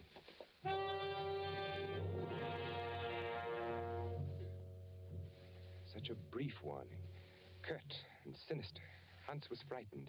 He would never have taken the chance to speak to me if he had not been frightened. Something that he recognized about Von Hind. Saturday was the first of the month, and there was no information at the hotel. Hans didn't appear again to lunch with Herr Müller. Something was wrong. Something had happened to Hans. Today I found out. We will enjoy ourselves today, eh, Umberstein? Yes. We should lunch together more often, you and I. I like good company when I eat. Good food, good company, good digestion, Herr Müller. This is a wonderful restaurant that we are going to. You know, they serve Norwegian smoked salmon that is exquisite. And cheap, too. Nothing like these new foods we are getting from Norway. I've heard of Norwegian salmon. And this is the best. You and Oberleutnant Neumann dine here often, don't you? Hans Neumann, yeah. We came here often, yeah. Hans Neumann will not come here for a long, long time again, I'm afraid. I don't understand. Yeah, you don't. You remember Captain Von Hind? Oh, yes, the Gestapo man who was inspecting our factory a few weeks ago. Yeah, a most efficient man. He has apparently been observing Hans Neumann for some time. Oh? Oberleutnant Neumann is being detained by Captain Von Hind, no? Was he... He was a spy. A spy? How do you know? Von Hind arrests only spies. And Von Hind never makes a mistake. The man is incredible. Was there something suspicious about Hans? There's something suspicious about everyone to Von Hind.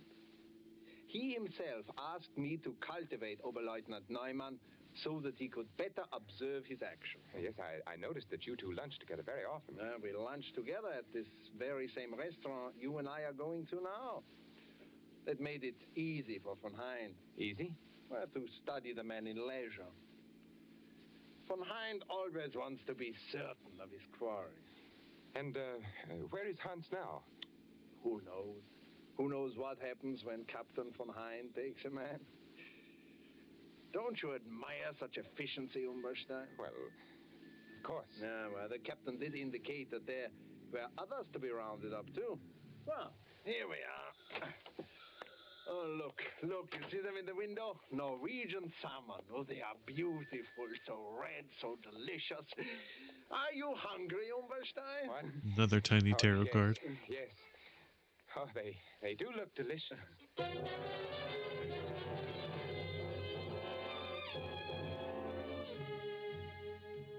Captain von Hind. I looked at him out of the window again. I could see his breath now. It was growing very cold. He was well dressed in a neatly tailored overcoat and dark hat. It was too dark to tell the exact color. The only thing I was sure of were the hands and the gloves on the hands. Heavy, thick, powerfully mounted prongs encased in a gray, tightly fitting material. Style, lines running across the back. I noticed when he lifted them to light a cigarette. What beautiful weapons. His back was to me. I couldn't help but admire the fine breadth of his shoulders and the thick, closely barbed neck. He stood quietly by the lamppost, smoking, watching his breath and the smoke battle for existence in the icy air. Once when he turned to look up at my window, the single eyeglass he wore caught the reflection of the light. I wondered how much he weighed. Carefully, I retraced each step over again in my mind. I couldn't find the flaw that made me a marked man. The absurdly easy way I had gone through Mueller's office carrying an innocent-looking bundle of blueprints, then to the vault, the superstition of copies. No one could suspect what I had done. No one had any reason to. Why then was I trapped? Of course he was after me, waiting down there. I wondered why he didn't come up and wait in my room. Surely he didn't know I was in the room. Perhaps he had searched my room one day while I was out.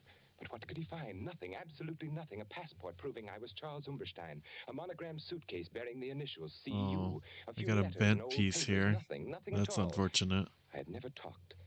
I had never known anyone else in service. Hopefully I don't need it. Franz Mueller was too stupid to suspect anything. Fräulein Keller, no. The passport, perfect. Only one other way.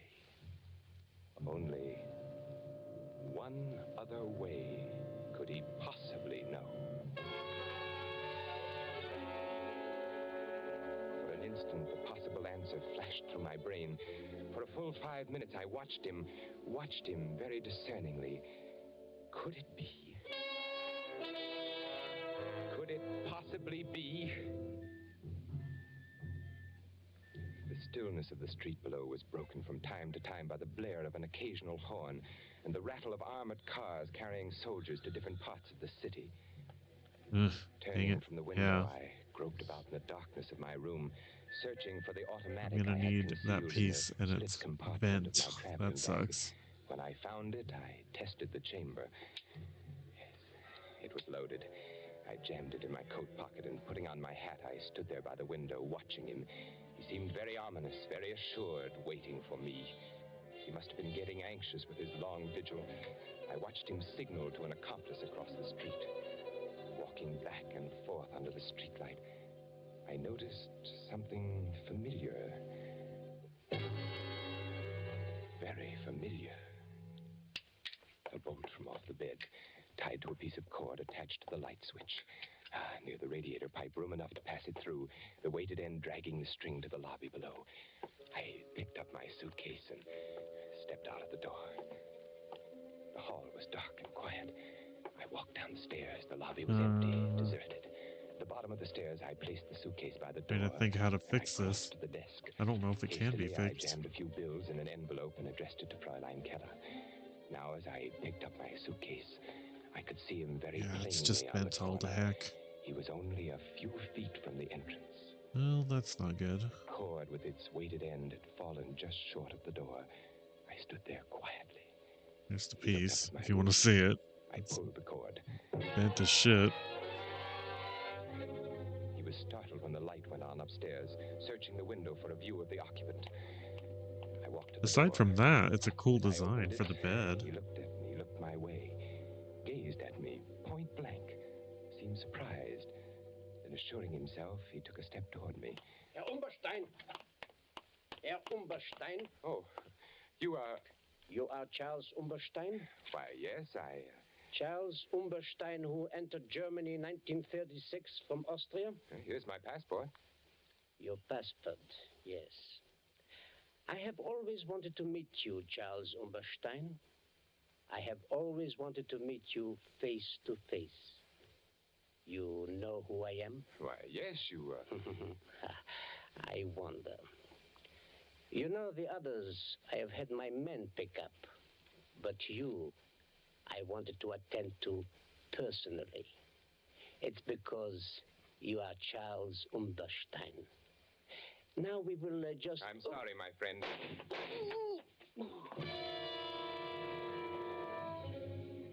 He sat down hard on the curb. He looked up at me, mumbled strangely, then fell over with his head in the gutter. His hat fell off, and I saw that his hair was closely cropped. There were other people on the street. I ran till I was out of breath.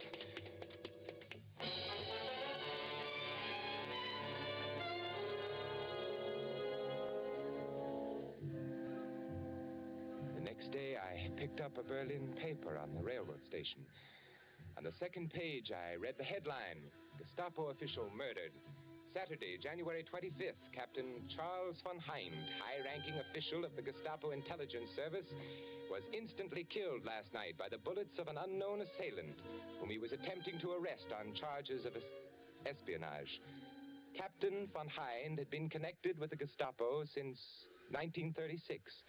Prior to his affiliation with the Gestapo intelligence, he had been known by his real name, Charles Umberstein. His entry into such dangerous work made necessary a complete retirement from all public life. The Reich will long honor the memory of Charles Umberstein.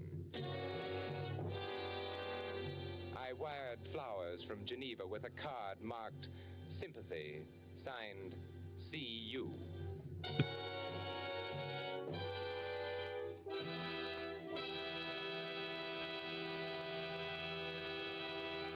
And so closes The Strange Death of Charles Umberstein by E. Jack Newman, starring Vincent Price. Tonight's tale of suspense. Vincent Price will soon be seen in the 20th Century Fox production, Song of Bernadette.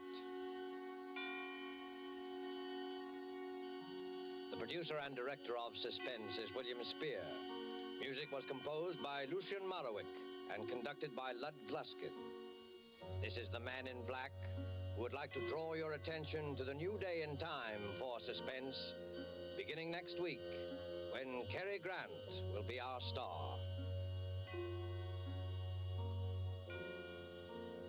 Beginning next week, listeners in the Eastern and Central time zones will hear Suspense on Thursdays at 8 p.m. Eastern Wartime and 7 p.m. Central Wartime. Listeners in the Mountain and Pacific time zones will be brought their next story of suspense on Monday, December the 6th, and each Monday thereafter at 9 p.m. Pacific Wartime. Don't forget Suspense on Thursdays, beginning December the 2nd, if you live in Eastern and Central time zones, and Mondays, beginning December the 6th, for listeners in the Mountain and Pacific time zones, with Cary Grant, our opening guest star.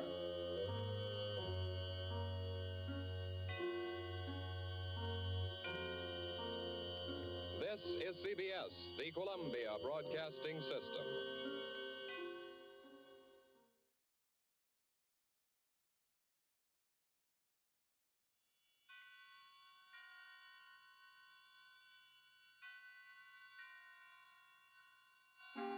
Suspense.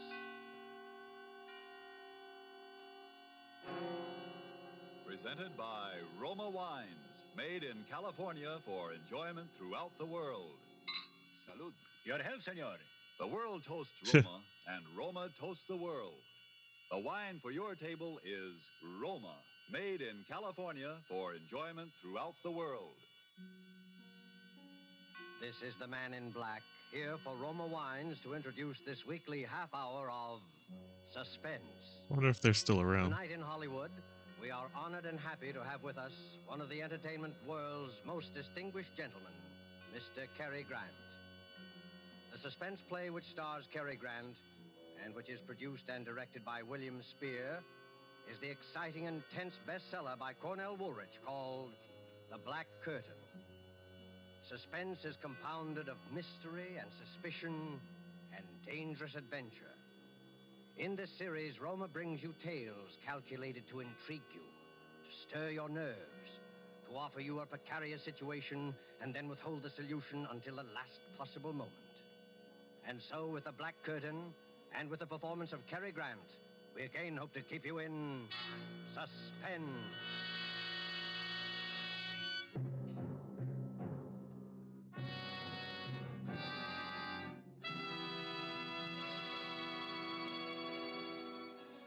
It began, or rather life began again for me, I guess you'd say, that day, on that street.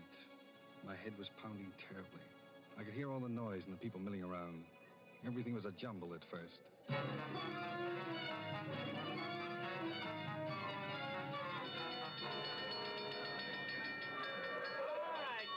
Gangway there now. Let the doc through. I seen it happen, Mr. Policeman. He was running. Boy, he really gave himself a clunk on the beat. All right, son. Now get back there. Everybody back. Oh, my head. His wallet fell out of his pocket, and a big boy grabbed it and ran away. He All went up. right, now back, everybody. Let the doctor through. Give him air here. I'm okay. No, never mind, Doc. I'm okay. Seems to be nothing much the matter with you, sir. No, I'm all right. Yes, I can talk to him now, Doc? Go ahead, officer. Just a bad bump on the head, I think. That's right. We can walk all right, can't you? Yeah, I think so. Sure. Here, now let me press you on. Huh? Thanks. Oh, I'll be fine. Hey, wait a minute. What am I doing with an overcoat on? All right now, mister. Just so they got it on the blotter. What's your name? Where do you live? Townsend. Frank Townsend. 820 Rutherford Street. You want a cigarette? You're still shaky. No, thanks. I don't smoke. Well, while we're getting back then. Drop in at the receiving hospital if you want us to check you off. Huh? Yeah, I will. Hey, here's your hat, mister. I found it. Oh, thanks, That's kid. all. Now, come on. Move along. The guy's all right. Come on. Oh, well, thanks. I'm sorry about the fellow that got your wallet. Anyway, here's your cigar case, Mr. Townsend. Guy found it right alongside of you. Hey, wait a minute. This isn't my hat. DN. Those aren't my initials, DN. Sure, that's your hat. I seen it roll off you when you went down. Try it on. You see, it fits. Looks good. Yeah. But what am I doing with a cigar case? DN. Same initials as the hat. Don't you even know your own hat, mister? Wait a minute. I'm trying to think. Where is this? What? This street.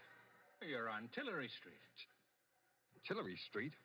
What am I doing on Tillery Street? He's lost. All right now, sir. My suggestion is that you go on home and... Get out of here, kid. Cold and starting to snow. No, please, wait a minute. Don't leave me. Tell me. What happened? Why, you slipped on this icy sidewalk. Fell down and hit your head good and hard on the curb. You were out for about 20 minutes and then Wait. Ice on a sidewalk? Well, look at it. That street cleaning department ought to clear away the snow there, too. Snow and ice? Sure, why? Snow? In July? July? Oh, it's December. December 1943. 1943? You better go on home, son. Good night. Good thing he doesn't need a doctor.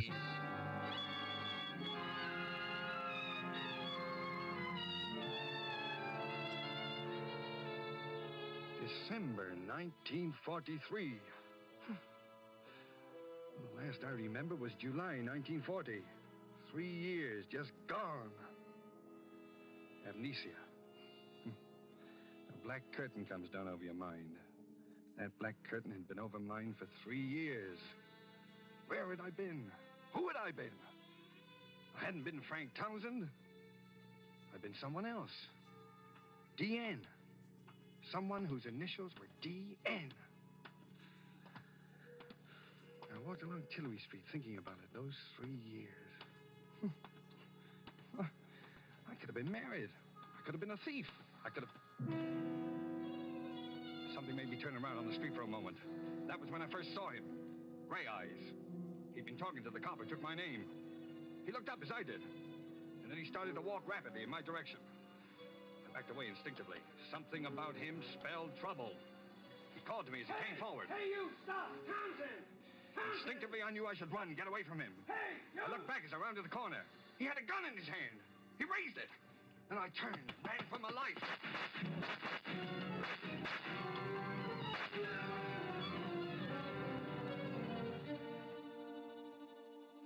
What lay behind that black curtain which separated Townsend from his past?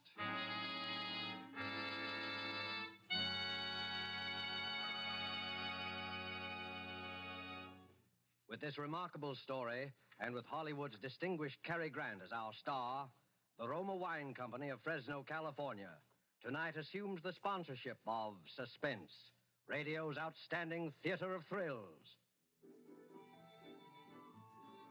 This is the dinner hour at an exclusive yacht club in Latin America, and we discreetly eavesdrop on that gentleman and his lady there at the table. This has been a lovely dinner, Ramon, and only you would have thought to have such a delicious wine as the finale. It was so perfect. Is it truly a wine from California in North America? Yes, see? This is the noted Roma port of California in the United States. We were fortunate to have it tonight for now. I love this ad. This is hilarious. Occasional ships can bring us Roma wines. I knew that you would. Fortunate? Yes, for Roma wines please the exacting tastes of wine lovers in many countries. And we in the United States are most fortunate of all, for we can enjoy any of those delicious wines from the famous Roma wineries located in choice wine districts throughout California at prices unbelievably small for wines of such distinguished character. Because we do not have to pay heavy shipping costs and duty, here at home in America, Roma wines cost only a few cents a glass. What's more, you'll find Roma California wines just around the corner at your favorite dealers. Right there, waiting for you now, the types of Roma wines you most enjoy. So if you haven't yet discovered the delight of Roma wine regularly with meals or when entertaining friends, make your first purchases of Roma tomorrow. R-O-M-A, Roma, America's largest selling wines. Made in California for enjoyment throughout the world. I really want to know if they're still around. And now it is with pleasure that we bring back to our soundstage Mr. Cary Grant and The Black Curtain, a story well calculated to keep you in suspense.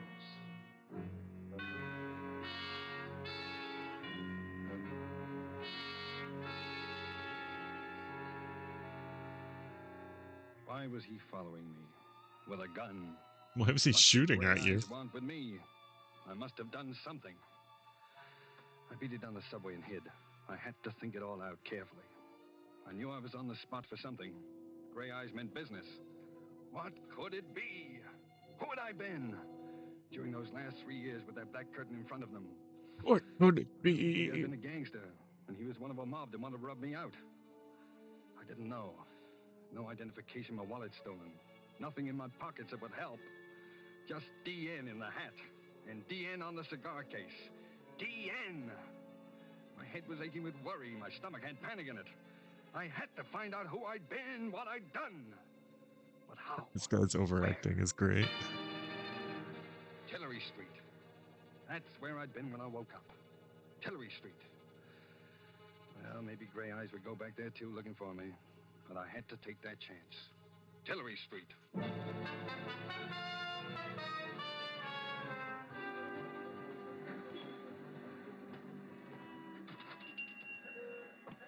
Yes? Oh, good evening, Pop. Oh. Do you have any hello, Roma Rick. wine? Couldn't see you under that hat at first. Oh, you know me? Sure. What can I get you, son? Oh, well, you got Roma any papers I wine? can look at? Nope. Sorry, never read 'em. Too much trouble in the world these days, anyhow. Say, how you been? You haven't been around 2 or 3 weeks. Oh, well, I've been kind of busy. Look, Pop. Yeah? I made a bet with a guy that even though you see so many customers, you'd walk right up and give me my full name. Oh. Well, I'm sorry, I don't know it. I don't think I ever heard your name. Oh. But I know your girl. My girl? Uh-huh. You do, huh? Yeah. Well, now, maybe I can still win my bet if you'll give me her name. Gee, I've heard you mention it. I'd know it if I heard it. You what? Well, see if I can steer you a little. Now, is it Mary? No. Alice? Lillian? Margaret. Huh? No. Wait a minute. Wait. I know. Ruth. That's it, Ruth. Ruth? Yeah. Well, sure, you got it. Now, what's Ruth's last name? Gee, I don't know her. I know where she lives, though. You do? Yeah, right across the street, the Tillery Apartments. Well, it's right. But now, what apartment? What's the number of Ruth's apartment? 3C. Apartment Would he know that? 3C.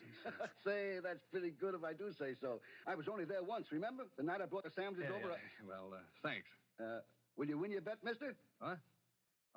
Oh, yeah, I think I will. What's your name so I'll know it next time? Oh, I'll tell you tomorrow. I'll tell you tomorrow. So long, Pop. Thank you. I'll be... What's the matter? Nothing. I just tying my shoe.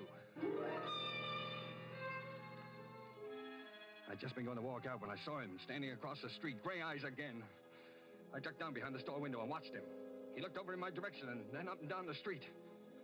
Oh, then he lit a cigarette and strolled down to the corner. The minute he disappeared, I yanked the door open, dashed out, ran across the Tillery Apartments and went in.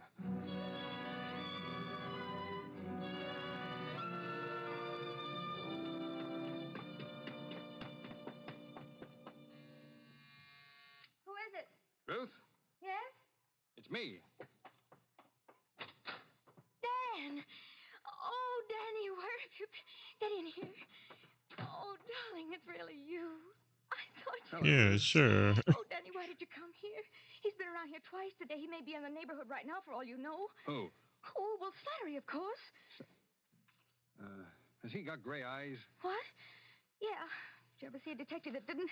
Oh, I see. Sure. Danny, what's the matter with you? You're acting so strangely. Well, I just want to look at you. You seem so different, so far away. You haven't kissed me. Well, that's easily fixed. Oh, darling, where have you been for 3 weeks? All around. Miss me? You know I did. Oh, Danny, do you think we could get away tonight? I've got $3,000 saved up. We could go to Mexico or South America. We could get married. Mr. and Mrs. Daniel Nearing tour the world. Daniel Nearing. Oh, yeah, and wife. Sounds plenty good to me. Oh, you'll never know how good. We'll get out of here tonight. I'll call up and tell them I'm quitting my job. I'll say I'm sick. All my stuff's here. Nothing's out there but a couple of uniforms. I'll make Alma and Franklin a present of those. Alma and Franklin? Don't you bother your pretty head about those 2 charmers. Maybe they weren't glad when it happened. Couple of vultures. Bye-bye to them. Oh, with you back, Danny. Just think with my $3,000 we could... Do you think you ought to quit your job? Absolutely, I think so. I was never cut out to be a nurse anyway. I guess you weren't. Any more than I was cut out. Any more than you were meant to be a secretary. Oh, what? Right. Okay. Well, I never wanted to be a secretary. Just drifted into it, I guess.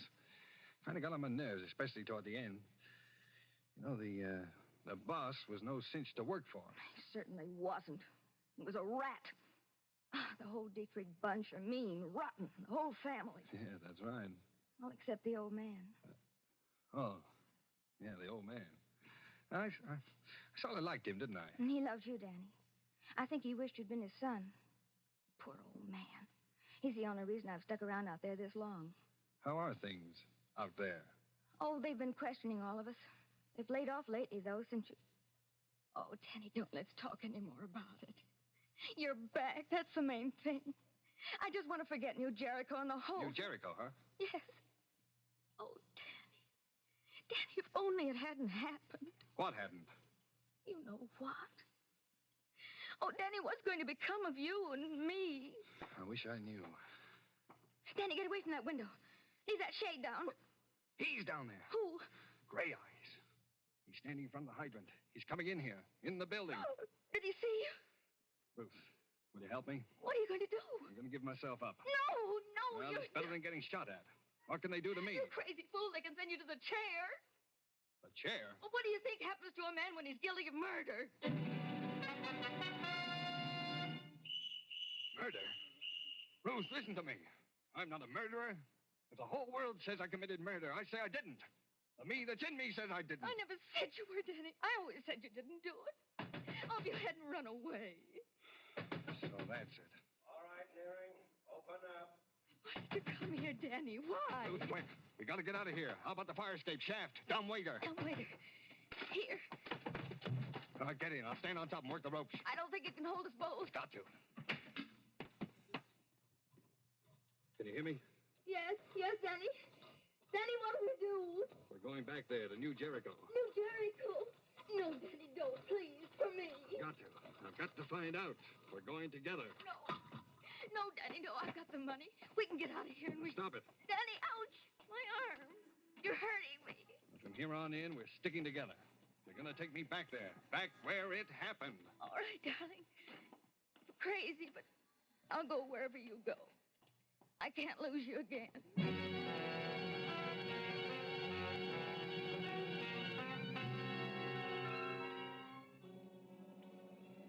On the train, Ruth and I said very little to each other. While I hid in the telephone booth at the Pennsylvania station, she'd bought us a couple of cheap overcoats. I sat hunched up in mine, thinking. Ruth had brought along the newspaper clippings. I looked at what they said for the 20th time, trying to see if there was anything there that would help me. Dietrich Slayer's sought, it said. Secretary wanted in brutal slaying at suburban estate. Police are pressing the search for Daniel Nearing, secretary in the employ of the late John Dietrich, 58, member of a well-known local family who was shot and killed in the drawing room of his New Jericho estate on the morning of November the 7th. Nearing disappeared November the 7th, on the morning of which date he is known to have had a bitter quarrel with the deceased. This last was attested to at the inquest by Alma and Franklin Dietrich, widow and brother of the murdered man. Well, I had all the facts now. Wanted for murder. And yet everything that was in me told me that no matter who I'd been, however many memories I'd lost, that I was no killer, that I couldn't have. I had to get into that Dietrich house and stand again in the room in which it had all happened. Maybe something would come back to me. Maybe there would be...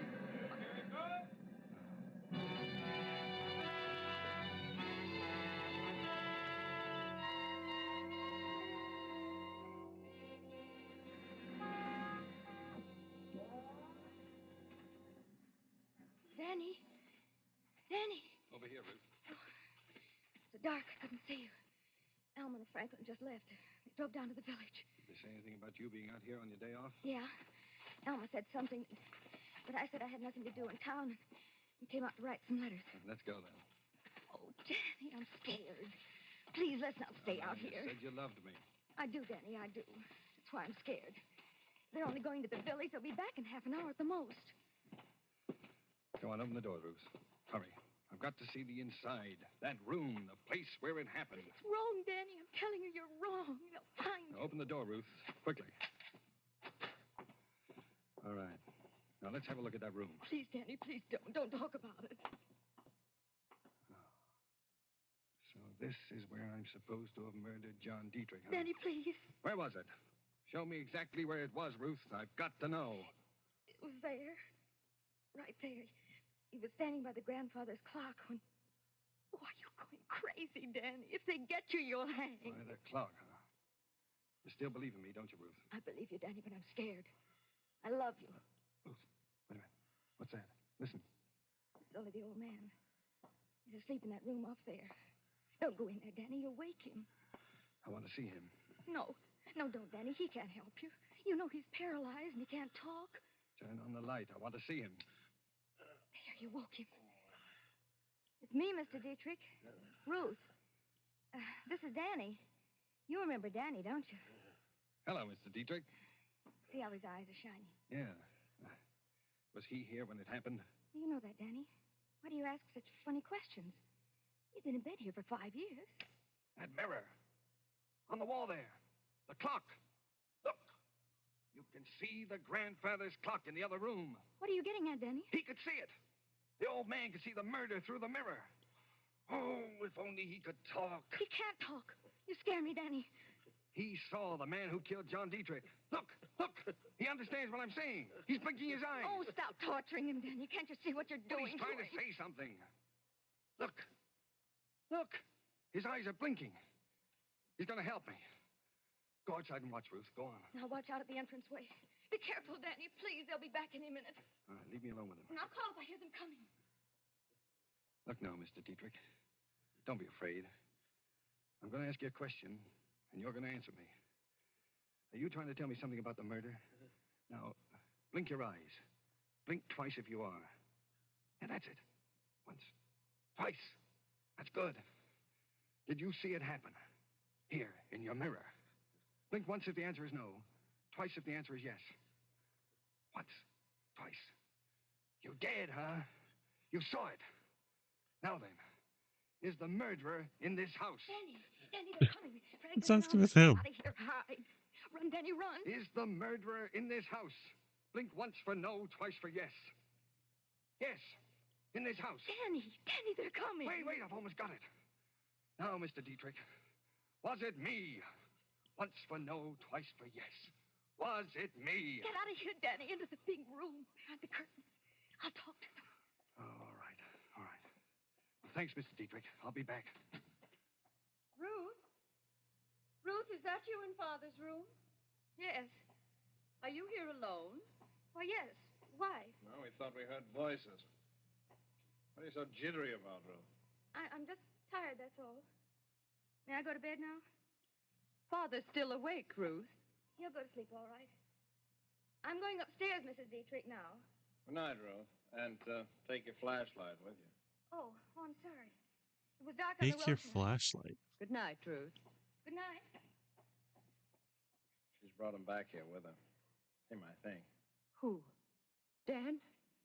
Oh, Franklin. Take it easy. If he's here, we'll get him.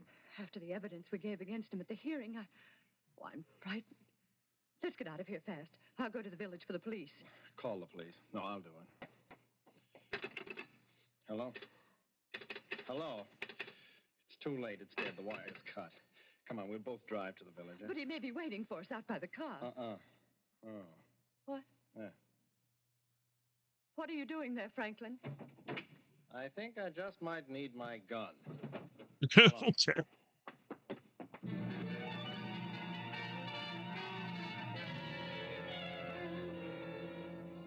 The moment they left the house, I made for the old man's room. I called for Ruth, but she was gone. Maybe Franklin and Alma had caught her after she cut the telephone wire, but I couldn't wait. My life was hanging on minutes now. I shot the flashlight on the old man's face. Now, Mr. Dietrich, you're helping me fine. You know I'm trying to save my life, don't you? Now, the murderer. Was it me? Was it me who did it? Me, Danny Nearing. Blink once for no. Once. Oh, you're sure? You're sure it wasn't me? Oh, you're smiling, Mr. Dietrich. Smiling. Now, it was somebody in this house. Then who was it? Oh, can't you make a sound? Help me, you've got to. Was it Elma? Twice for yes, once for no. Once. Not Elma. All right, then. Was it Franklin? Up with the hands, Neary. Up, or you'll never go to trial. Franklin. Look, you've got to listen. You've got to. Shut up and drop that flashlight. Trying to kill the old man, too, huh? The murderer returns to the scene of his crime, huh? You know I didn't kill him. Well, you tell that to the police. Alma will have him here in a couple of minutes. Where's your girlfriend, Ruth? She's not here. I don't know where she went. Never mind. They'll find her. You're a dead duck, Neary. You killed my brother and beat it. What'd you get out of it? That's always puzzled us. You killed your brother. And now you're going to kill me. Oh, you've gone nuts, too. Why should I kill my own brother, you idiot? To get his share of the estate and his wife, Alma, amongst other things. But you can't stop with killing me. Someone else knows the truth. The old man saw it in the mirror. Huh? You'll have to kill your own father, too. The old man saw it. How do you know? He told me. Oh, you're lying. He can't talk. He can't even move. He can hear. And he can blink his eyes. Come over here and look. Now, look here. I don't... Ruth! He'll be all right. I heard him. He was going to kill you. Here's the gun, Danny. Take it. Oh, Ruth, you shouldn't have. In another minute, I'm not sure it was Franklin. Oh, Dan, darling, please, let's run for it. They'll be here in a second. It's your last chance. They'll all swear you did it. Not if I can be with the old man in another half minute. Was it Ruth? Mr. Dietrich. It's Danny again. No, Danny, don't. I feel like it was Tell me, Ruth. Mr. Dietrich. Was it Franklin? Did Franklin kill your son, John? Blink once if he did. He's afraid. Why are you afraid? Oh, it's this gun. Here, take the gun, Ruth. You take it. No, don't give her the gun. I'm not going to hurt you, Mr. Dietrich. That was a mistake, buddy. What's the matter? Why don't you answer me? Who killed John Dietrich? It wasn't me. It wasn't Elma. It wasn't Franklin. But someone in the house. Was it? Ruth! Ruth! You! I told you. I told you not to come. Oh, I love you, Danny. I wanted you. I wouldn't have let them get you. Why? Why, Ruth? Why did you kill him? He was always after me. Wouldn't leave me alone. I hated him. Then that night he came at me, threatened me, said he'd kill me. If he couldn't have me, nobody could. He had a gun, and I got it away from him. He hit the clock. He leaned against it. I thought he'd never fall down and die. It was the day you ran away, and I was crazy. They thought it was you. They started looking. I love you, Danny. I still love you. I begged you not to come back here. Ruth! Put down that gun, Ruth. No. Stand back, No. Danny. Stay over there. Just want to look at you. I was hoping we could get away together. But you've been through enough, Danny. And all because of me. Now you're clear, Danny. And this is going to clear me. Darling. Ruth!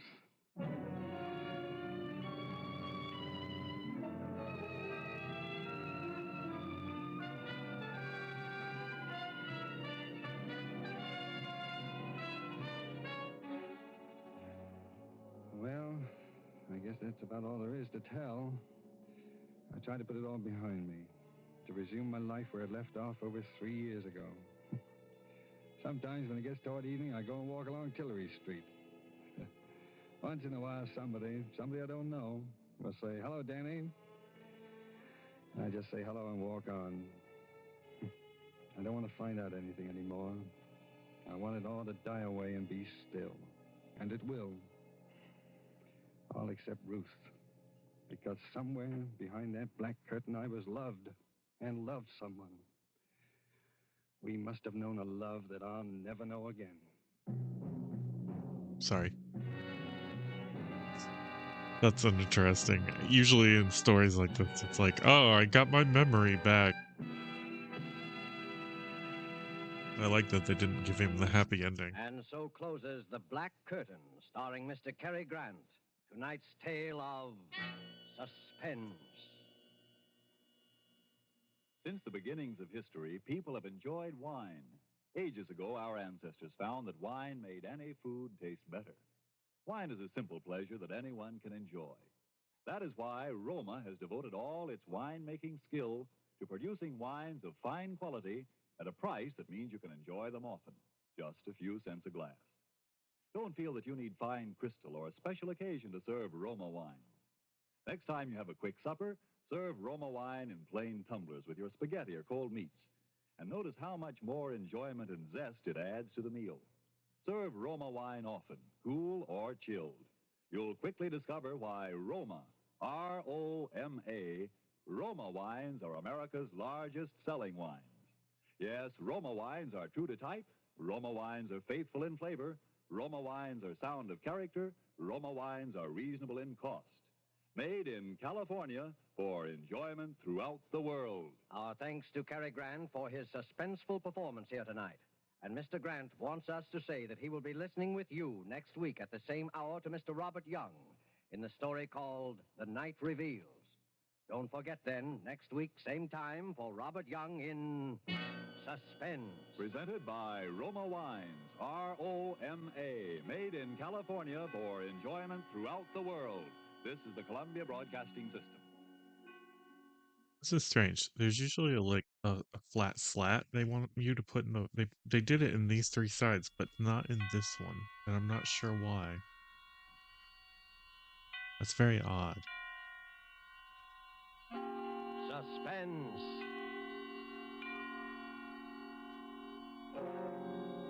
Presented by Roma Wines. Hey, Roma wine. California for enjoyment throughout the world. Salud, your health, senor. The world toasts Roma, and Roma toasts the world. The wine for your table is Roma, made in California for enjoyment throughout the world. This is the man in black here for Roma Wines to introduce this weekly half hour of suspense. Tonight in Hollywood, our stars are Mr. Robert Young and Margot. The suspense play which stars Robert Young and Margot, and which is produced and directed by William Spear, is a tale of ordeal by fire by Cornell Woolrich. And so, with the night reveals and with the performances of Robert Young and Margot, Roma again hopes to keep you in suspense.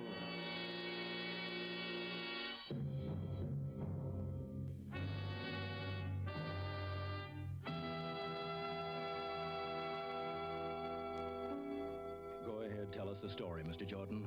Might help to get it out of your system. Yes, go ahead, Harry. What, tell it here, Marie, in front of you? Sure, I can stand it if you can. Well, all right. I'll tell it from when I first began to know, for sure, 2 weeks ago. I should have known before that something was wrong. I should have known by her eyes. There was a queer look in them, staring at me one minute and avoiding me the next.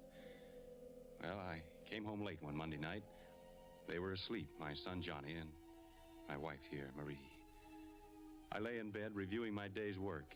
You see, I'm an investigator for the Herkimer Fire Insurance Company. Herkimer. While thinking about the fire on 2nd Avenue, I fell asleep. Suddenly, I was sitting bolt upright, wide awake, with a strange feeling of being alone in the room. I looked towards Marie's bed. It's too dark to see. Anyone out there know where the word Herkimer Marie is used in movies? I got up and walked to her bed. The quilt was bunched up. I pulled the covers down. The bed was empty. In the bathroom. Herkimer Battle Jenny, I think it's called, or a battle tank, something like that. Marie wasn't in the apartment. I put on the light and looked at my watch. It was 2 in the morning. Got dressed and walked out and rang for the elevator. It was nothing. Of course, it was nothing important, but my heart kept hammering away. Morning, Mr. Jordan. Kind of late for the... Yes, good morning, Steve. Did you see my wife go down? Yes, Mr. Jordan, about half an hour ago, I'd say. Yes, of course. Did you see which way she went? Yes, she went towards 3rd Avenue. Said she was going Went to the drugstore, I guess. Yes, that's right. There's one over on 96th Street. Open all night. Thanks. That was it. She went to the drugstore. I was worried over nothing at all. I didn't know what to do quite. I didn't want to follow her, but the elevator boy was watching me, so I strolled easily along towards 3rd Avenue. I stood on the deserted dark corner and looked up and down the street. Then I saw her coming. She was walking towards me briskly. Harry, what are you doing here? Well, I got up and saw you were gone, and I couldn't sleep. I had a dreadful headache, so I decided to go down for some aspirin. Yes. Yes, of course, the drugstore on 96th Street. But you were coming from 98th Street. I took a little walk. I thought some Don't fresh air think would do me about some it, good. Terry. Yes, it is a nice night. I've only been gone about 10 minutes. Steve says you were gone about a half hour. It was only 10 minutes. What time is it now? 2:35. I've been out for almost 15 minutes. Oh, it's more than... It was 15 minutes, no more than that. Yeah. Yeah. I Yeah. guess so. Yeah. I Everything believe seemed you. all right. Still, I felt something was wrong. We got into our apartment and we both went to bed. For a minute or so, we said nothing. You've been working hard, Harry. Don't you think you ought to take a week off and sort of rest up? Oh, I feel perfectly all right, dear. There's nothing wrong with me. Listen, a fire. A fire. Yes, not far.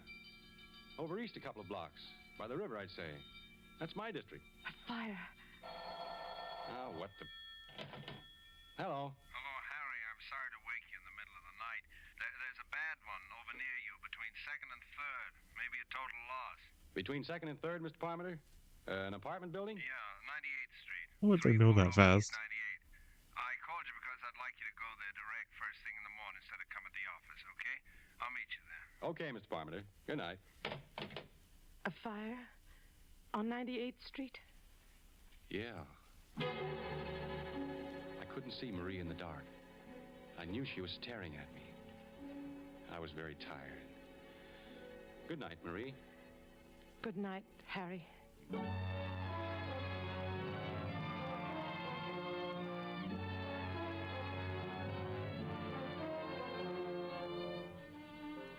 This is a story of a husband and a wife. In a moment, as the story continues, we shall learn how they came to know that death was living with them.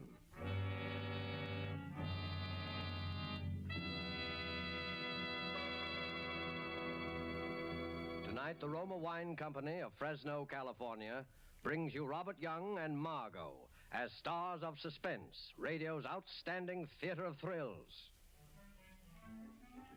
Somewhere tonight, perhaps in Havana, Cuba, a man and a girl sit at a table in a Perhaps. cafe. Music, laughter fill the big room. A tropic breeze stirs the palms in the terrace.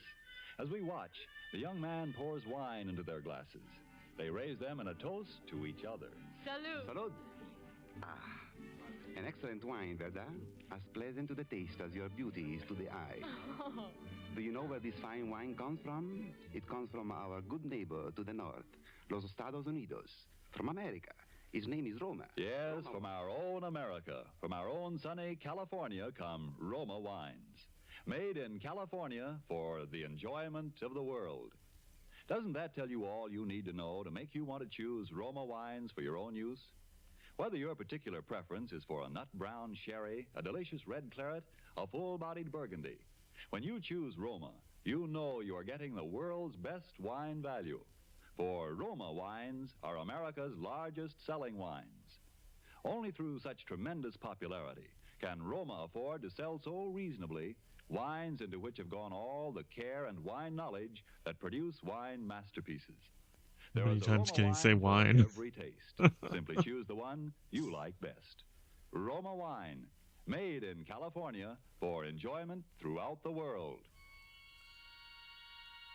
And now it is with pleasure that we bring back to our sound Pleasure. Mr. Robert Young as Harry Jordan and Margot as Marie, his wife, in The Night Reveals, a story well calculated to keep you in suspense.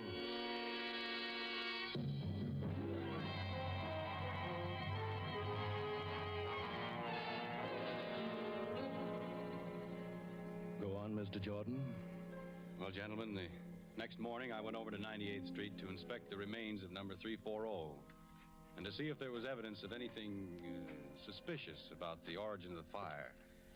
Mr. Parmenter was there. Well, there it is, gutted. I guess we'll be paying off on this one, all right. Yeah, completely burned out. Anyone hurt? Well, a few, but no one dead. Lucky they just installed the new fire escapes. Just the walls left. That fire must have been quite a sight in the height of its glory. Yeah, quite a sight. Man, those walls look pretty bad. They might collapse almost any time. And the building will have to be raised. That fire did a good job. Oh, here's the commissioner. Hello, Parmenter. Jordan. How are you, Mr. Morale? You know anything about the fire, Commissioner? No, not a thing. Well, we'll take a look. I wouldn't go in there, Jordan. Those walls are pretty I bad. can take care of myself. Maybe you better not go inside, Harry. Don't worry about me. I know fires as well as anyone. You stay outside, Mr. Parmenter. Okay. I'm going in. I walked gingerly into the blackened, ruined hallway, in ashes up to my ankles, until I reached the remains of the stairway. Underneath were several baby carriages, just twisted pieces of metal. A burned fragment of something fell nearby. Come on back, Several Jordan. baby carriages. I poked around the carriage. Why several? Clean, fine ashes. Something caught my eye. A glob of yellow metal. I picked it up, and I worked my way out. Going through, isn't she? Yep. Clean through. Nothing left of her. Did you find anything, Harry? Nothing much. The fire started in the hallway, all right. Cellar's untouched. Fire works its way up. What's that in your hand? Well, that is just a piece of metal I found. Here. I just picked it up for my kid. He likes shiny things. What? What do you think, Commissioner? What? Probably one of those gadgets they have on baby carriages. No, I What? guess you're right. It What's isn't with all the anything. baby carriages? But it was something. I had run my fingernail across this glob of metal. It looked like gold. I decided to examine it in detail at home.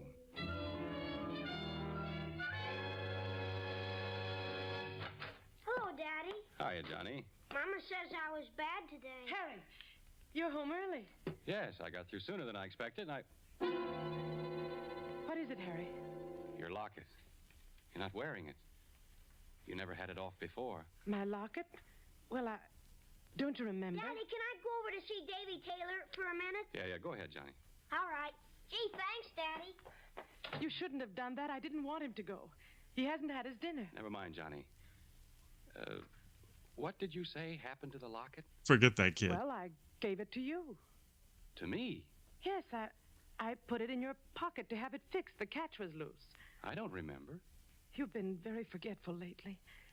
Very forgetful. Maybe you thought you gave it to me. No, I put it in your pocket, Harry. I forgot to mention it to you. I wanted you to take it to the jeweler's and get the catch fixed. I just put it in your coat pocket while you were shaving. When? Yesterday? Yes. Yesterday morning. Then it should be in my pocket now. I wore this suit yesterday, too. Nothing in my pockets, Marie. Well? Marie. Yes, Harry? Is anything wrong with you? Don't you feel... With me? Anything No, wrong? of course not. I'm all right. I'm perfectly all right. There's not a thing wrong with me. You look worried, as if you've got something on your mind. Oh, it's nothing. I've just been having a headache. Maybe you ought to see a doctor. Oh, no, it really doesn't amount to much. Doctors don't do I think anything. I'll take another look for the locket. Which suit did you say you put it in? Your blue suit, I think. Or maybe it was the gray, though. I don't quite... I couldn't make it out. What had she done with the locket? Had she pawned it? Had she given it away? Then I remembered something. I went into the bathroom and locked the door. I looked at this shapeless little glob of yellow metal. I rubbed the blackened spots away, all of it, until it was gleaming. I studied it, turning it over and over. I noticed a thin crack. It was small, so I took a nail file out of the medicine chest and began to file it. I kept filing until I had enlarged the crack to the full length of the piece of gold. Then I slipped the nail file inside and pried it open. Tiny fragments of glass, and then I saw a piece of scorched paper. It was a photograph. Picture of my son, Johnny. This glob of metal was my wife's locket. I put the locket and the picture in my pocket and walked out.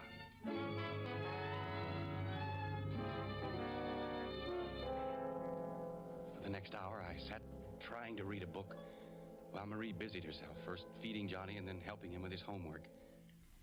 What's the largest continent in the world? Oh, I know. It's Asia. And the next largest? Oh, that's easy. Africa. It's full of jungles. That's where Tarzan lives. Isn't it time for Johnny to be in bed? Oh, yes, I had no idea it was so late. Run along to your room, Johnny. I'll be in a minute. All right, Mother. Good night, Dad. Good night, Johnny. Sleep well. He's getting along very well. He's in constantly school, trying to get rid of that kid. For arithmetic. He seems to be having a little trouble. Oh, Johnny will be all right. Yes. Johnny will be all right. I know he'll be all right. I watched her. She seemed very uneasy. I walked over to my pipe rack where I kept several books of matches in a jar. There weren't any there. All this time, I knew she was watching me closely. I looked behind the rack. There wasn't a match around. What the devil happened to all my matches? I have a match here. Let me light it for you. Did you take the matches out of the jar, Marie? Well, Did you? Yes, I needed them in the kitchen. Shall I light your pipe for you? No, I'll light it myself. I've been trying to figure out what I'm building here. It was a clean white match with a green head. I was like, this is nonsense. What is this thing? It's a cat tree. That's really funny. Till I felt the sharp bite of the flame on my thumb. Would you like a cup of It's tea, huge Harry? for a cat tree. No, dear, I don't think so. I watched her. Her hand casually brushed along the table and picked up the matches. Marie! Oh, Takes up a quarter of the room. This cat tree's bigger than the bed. I'm rather short of matches, and the pilot light isn't working. Is this the only book of matches in the house? I'll have to get some tomorrow. Where are you going, Harry? Get a drink of water. No, I'll get it for you, Harry. Never mind, Marie. I'll get it myself. I went into the kitchen. There was a paper bag alongside the gas range. Matches. All thrown in, helter-skelter. Books of matches and safety matches, all mixed together. I walked back and sat down in my chair. She sat a few feet away, torturing a handkerchief. She looked so Torturing a helpless and handkerchief. terrified that my anger passed away. Marie, you've been having headaches lately. Perhaps you ought to see a doctor. You haven't been looking too well. I'm just tired. It's nothing serious. Look, I've been trying to keep you from burning things down, Harry. I'll get a maid to take care of Johnny and me. It'll do you a lot of good. No, I don't need a vacation. There's nothing wrong with me, but, Harry, there is... Yes? There's nothing the matter with... You were about to say something else. I've got to go into Johnny's room and see that he's covered. He always throws the covers off. Woman, just tell him. Looking at the door. Then I glanced about the room. There was the pack of matches lying open on the table. I closed the cover, and my eye caught her purse lying nearby. It was bulging. Harry! Well, what's the matter? My purse! Yes, your purse. Here, look. See, the handle's loose. And it's full of matches. A dozen books of them. And these newspaper clippings. Give it back to me. Why are you saving these clippings? Why do you carry matches with you? I bought the matches in a store. They were a dozen for 5 cents. These clippings, look here. Fire on 112th Street causes severe damage. And these others. Why are you saving these clippings, Marie? There's nothing wrong in that. I'm interested in your work. I intend to keep a file on fires. It'll help you in your work. Well, that's very considerate, Marie. Oh, Harry. So considerate. You're so good. Why should this have to happen to us? Oh my God! Just tell him. Just tell him. Towards midnight, He's an Marie amnesic fire starter. Semi-darkness, wide awake, trying to think what I should do. I couldn't collect my thoughts. Every time I closed my eyes, I could see the flame of the match, yellow and blue, crawling along the matchstick. Then Marie came in with a cup of steaming liquid. Drink this, Harry. It'll help you sleep. Oh, what is it? It's cocoa. It's very good for you. I'm not the one that's having trouble falling It's very good for you. We both couldn't sleep last night. I'm taking some of this myself as soon as I go to bed. All right, leave it on the nightstand. Be sure to drink it while it's hot. Yes, Marie, I will. Good night, darling. Good night, Marie. Cocoa. Cocoa sets him off. Then suddenly I knew. I looked around quickly for something to pour it in. There was the radiator pan. It was empty. I poured the cup of liquid into it. Then I lay back and waited. Waited for her next move. About a half hour later, I heard the door open softly and Marie tiptoed towards my bed. Harry. Harry. Are you asleep? I didn't answer, but breathed evenly. She hovered for a moment over me, then she tiptoed out, carefully closing the door behind her. I dashed out of bed and hurried into my clothes. Quickly, I poured the liquid from the pan into a bottle and put it into my pocket. Then I grabbed my coat and followed her. I rang for the elevator. She had only a few minutes headway. I would catch up to her easily, and then we'd have a showdown. Ouch. Steve looked at me with controlled amazement. Hello, Steve. Hello, Mr. Controlled amazement. My wife went down a moment ago, didn't she? Yes, Mr. Jordan. Just took her down. She went towards 3rd Avenue, didn't she? I think so. She sort of stopped me for a minute and then turned towards 3rd. Had to get back to the elevator because you were ringing. When I reached the corner, I looked up and down 3rd Avenue, and I saw her. She was walking north. I crossed to the other side of the street and followed her, keeping at a distance. At 98th Street, she turned east. Down the middle of the block was the remains of last night's fire. She paused in front of the gutted building for a long time, just stood there, looking at it. Then she walked inside. I waited for a few seconds and then followed her. It was pitch dark in the burnt-out hallway. Ahead of me, I could see the glow of a match. Then I saw what she was doing. She was collecting the charred debris near the baby carriages. How foolish. There wasn't anything that could burn there now. She lit another match. I watched the flame light up her face. A face so intent upon her work that she didn't hear me approach. Marie? Who's there?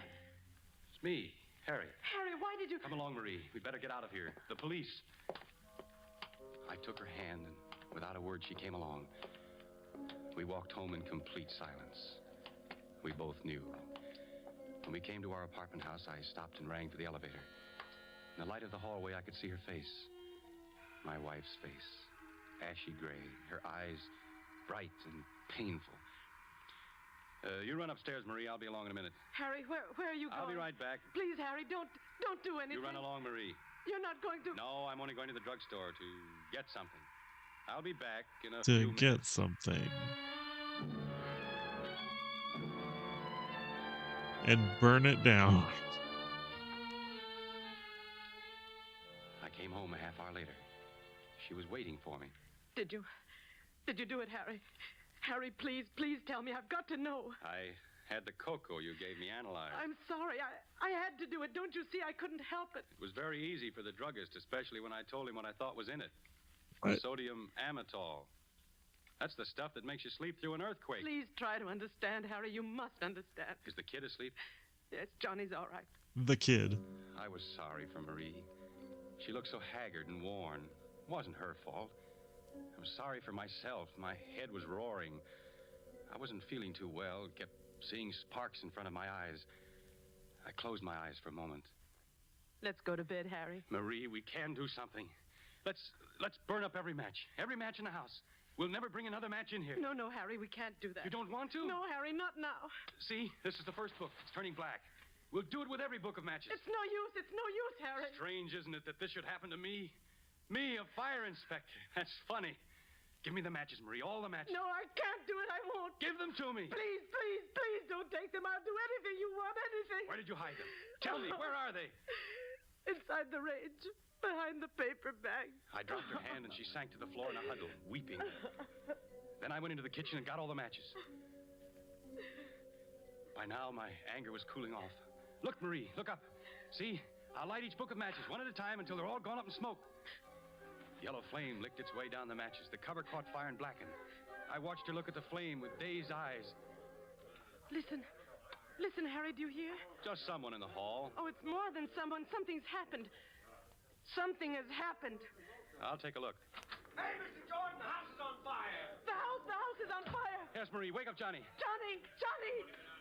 We'll have to hurry. The flames are coming up the stairs. There's an upward draft. What's the matter, Mother? The house is on fire. We've got to get out, Johnny. Come on. It's too late to go down. We'll have to go up through the roof. Oh, I've hurt my leg. Come along, Johnny. Mother, wait for Mother. We'll leave her. No, I want to wait for Mother. It's all right, Johnny. Go along with Daddy. I'll follow you. No, I won't go. I won't go without you, Mother. Hold on to my arm, Marie. Come on. Give me your hand, Johnny. Don't be scared. The fire won't hurt you. It won't hurt you at all. You're safe with me. Feel like he's not. What do you think?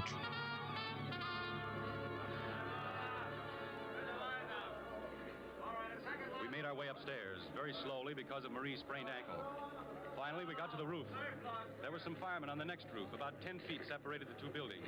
Don't get panicky. We'll get you off safely. Are we gonna have to jump across, Daddy? Because Mother won't be able to jump. Her foot. It's all right, Johnny. Don't be scared. They're putting a board across the two roofs. We'll just walk across. All right, now. One at a time. Tie the rope around you and come across. Johnny, you go first. Don't be afraid. There. Now, the rope will hold you in case you slip. Mother, you gotta go first. I'll go right after you, Johnny. You promise? Go ahead, Johnny, and others will follow you. Don't turn around. Keep walking. All right. Kid's safe. Now, you lady. Be careful, the board.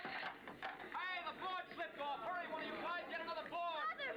Mother! I want my friend. Your mother's gonna be all right, kid. You pushed the board off, Harry. I saw you do it. No, I didn't, Marie. I didn't. All right, lady. Let's tie the rope around you. Don't be afraid. Don't look down. Ready? Okay, boys. She's all right. Now you, mister. That's right. Tie the rope around you. Okay. All set? Okay.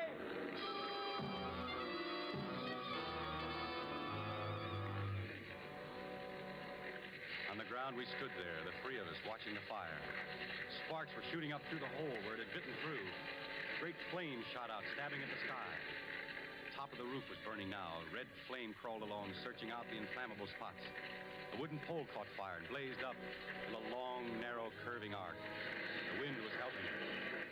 All this time, Marie was shaking violently, not with cold. I pitied her. And then she threw up her hands and shrieked. Harry! No, darling, don't. I can't stand it. We can't go on this way. Police, come here. Don't do it, Marie. There's no need to. Not the police. You don't know what you're saying. What is it, lady? You'd better calm down now. Officer, please. No, it's no use. You better calm down. Officer, these awful fires, they're not accidental. There's a pyromaniac, a criminal. What? And I know who it is. You've got to arrest the person. Arrest. So there won't be any more. All right, lady. Now, what is this? Who's the pyromaniac? The criminal is my husband, Harry Jordan. This man here. Arrest him, officer.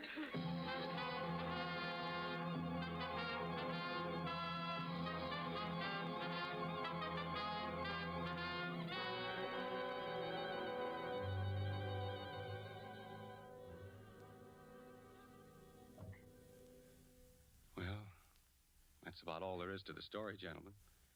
Then I was brought here. Must have sounded kind of, well, painful for you to hear it all over again, Marie. No, it was all right, Harry. I wonder, I got a cigarette. Could I... No, I'll light it for you, Harry. You don't have to worry. I won't try and keep the matches here. She's been awfully good to me, gentlemen. You'll take good care of her, won't you? She tried everything to help. She hid the matches so as to keep them from me. She even tried to give me sleeping pills so I wouldn't. It's all right, Harry. I'm sorry about the locket, dear. Must have fallen out of my coat when I was in that building at 98th Street. It's all right, Harry. You can buy me another one sometime. Yeah. You can't blame anybody for liking fires. It's not their fault. Fires are beautiful to watch. So bright and clean. They burn up all the filth and dirt. And they're magnificent to watch. Especially the big ones. The way the flames roar and crackle, lighting up everything around you. The beautiful fire. The beautiful This fire. guy plays a lot of crazies. The last one he played, I think, was the guy who was dreaming about Alexander Hamilton and Aaron Burr.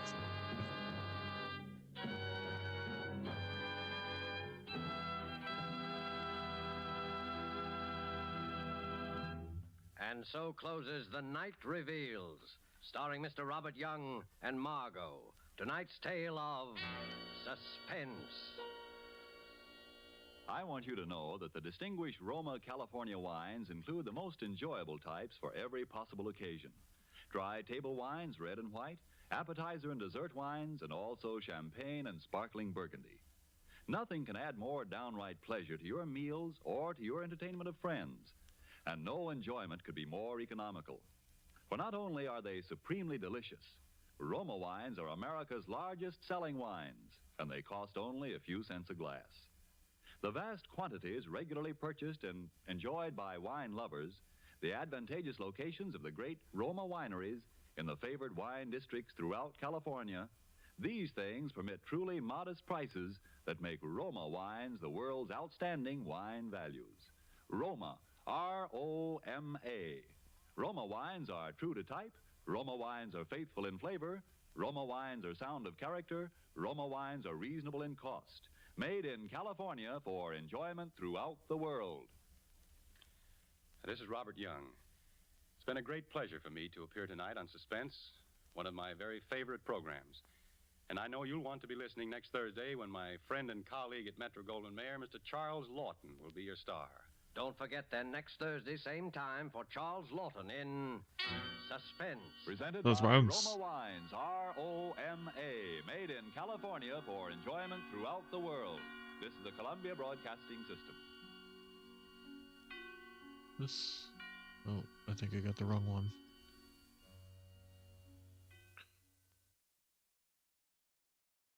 There we go. Gotta get the one with the hole in it.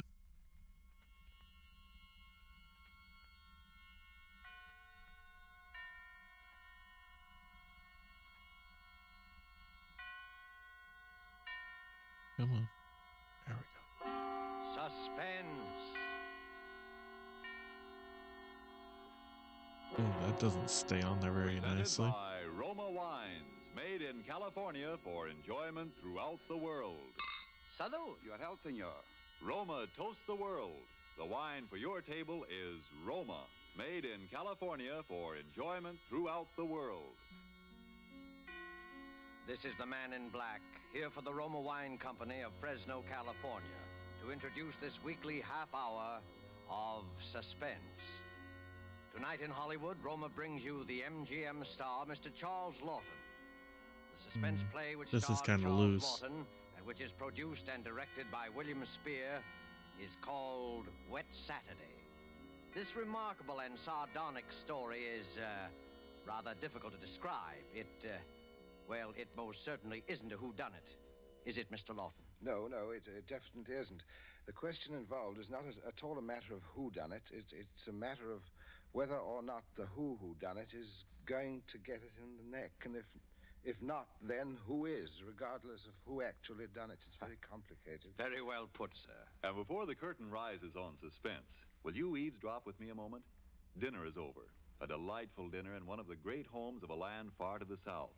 And one of the guests is complimenting his host. Ah, Raoul, your reputation as a host grows with each of your magnificent dinners. That superb wine tonight, where did you find such perfection? I will tell you a great secret. When I visited our good neighbor and ally, the United States, I tasted the wines of their California and knew instantly it was a great wine country. Where do you think And these I people learned are that supposed to be some from? of their very choicest vineyards produced the wine we enjoyed tonight. Roma wine. Our good neighbor to the south is right. Our own sunny California provides perfect conditions of climate and soil to produce some of the world's finest wines. And note this. What your wine connoisseur of another land prized as an expensive import, with import duties and high shipping costs included in his purchase price, comes to you from the great Roma wineries in California as an inexpensive American product. Roma's wide varieties of types and Roma's modest cost means that you can enjoy these fine wines often when entertaining guests as a pre-meal appetizer to serve with meals or for after-dinner enjoyment. You will be amazed at how little your dealer will ask for an assortment of several types of these fine Roma wines. Visit your dealer tomorrow and ask him for Roma, R-O-M-A, America's largest selling wine. Made in California for enjoyment throughout the world. And now, with Wet Saturday, and with the performance of Charles Lawton, we again hope to keep you in suspense.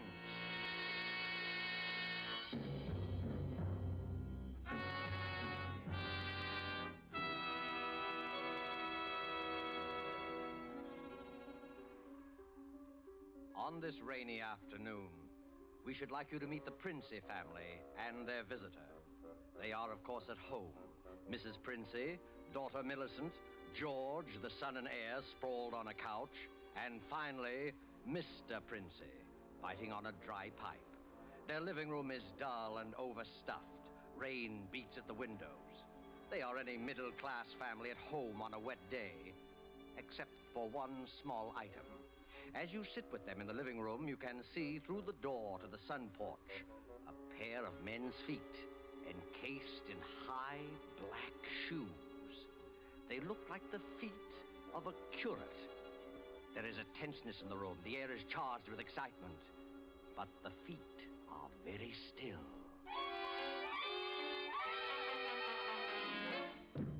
Well, don't keep staring at him. Listen to me, all of you. Don't you see? They'd hang her. That's what they'd do. They'd hang her. Oh, Fred, it's too awful. Awful? It's catastrophic.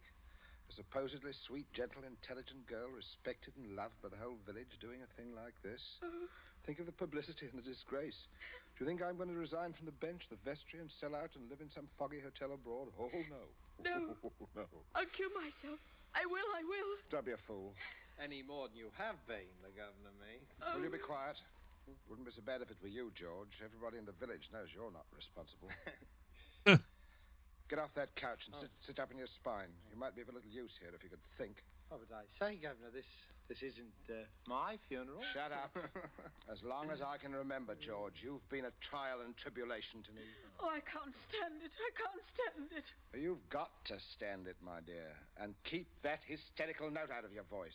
Do you hear? Yes. Yes. We're talking about the weather.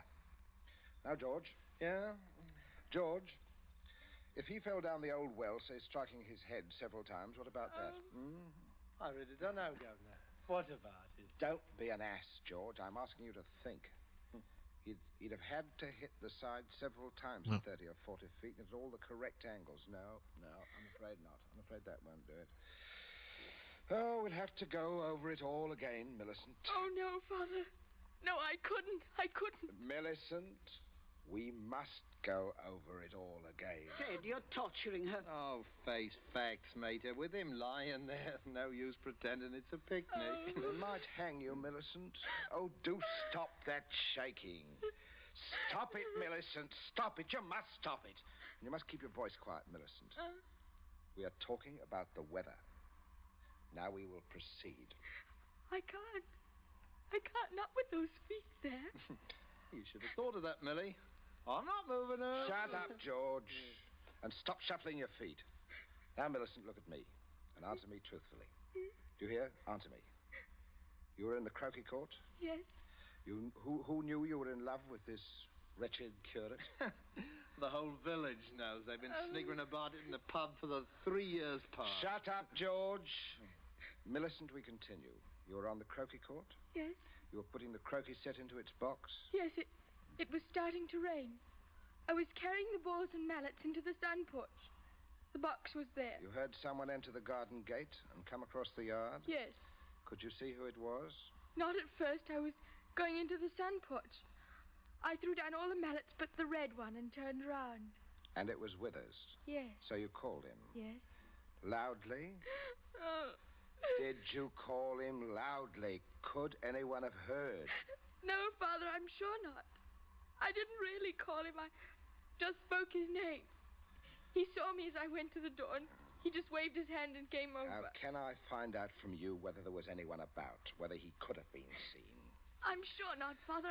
I'm quite sure. So you both went into the sun porch? Yes, it was raining hard then. What did he say? He said, "Hello, Millie," and excuse his coming in the back way, but he'd set out to walk over to Liston. Yes. And he said, passing the park, he'd seen the house and suddenly thought of me, and he thought he'd just look in for a minute. He had something to tell me. Yes, go on. He said he was so happy he wanted me to share it. He'd heard from the bishop he was to have vicarage, and it wasn't only that. It meant he could marry. And he began to stutter and get all confused, and of course I thought it meant me. Don't tell me what you thought. Tell me exactly what he said, nothing else. Yes, answer, Governor. Well, oh, dear. Stop crying. It's a luxury you can no longer afford. Tell me what happened. He said, no. He said it wasn't me. It's Ella Bragdon Davis. Oh. And he was sorry and all that. Then he went to go. And then? I got mad. He turned his back. I had the red mallet of the croquet set in my hand. I'd forgot to drop it in the box when I came, and I was just... Did you shout or scream? I mean, as you hit him? No, I'm sure I didn't. Did he? Come on, speak up. You got a tongue in your head. No, Father. And then? I threw it down. I came straight in here. I went to look for Mother.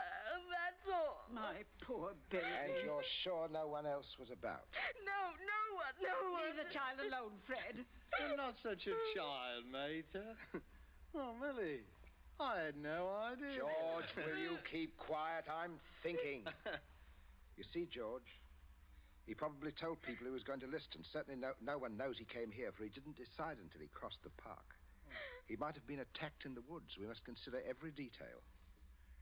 A curate with his head battered in. Oh, don't, Father, don't. Oh, shut up. A curate with his head battered in.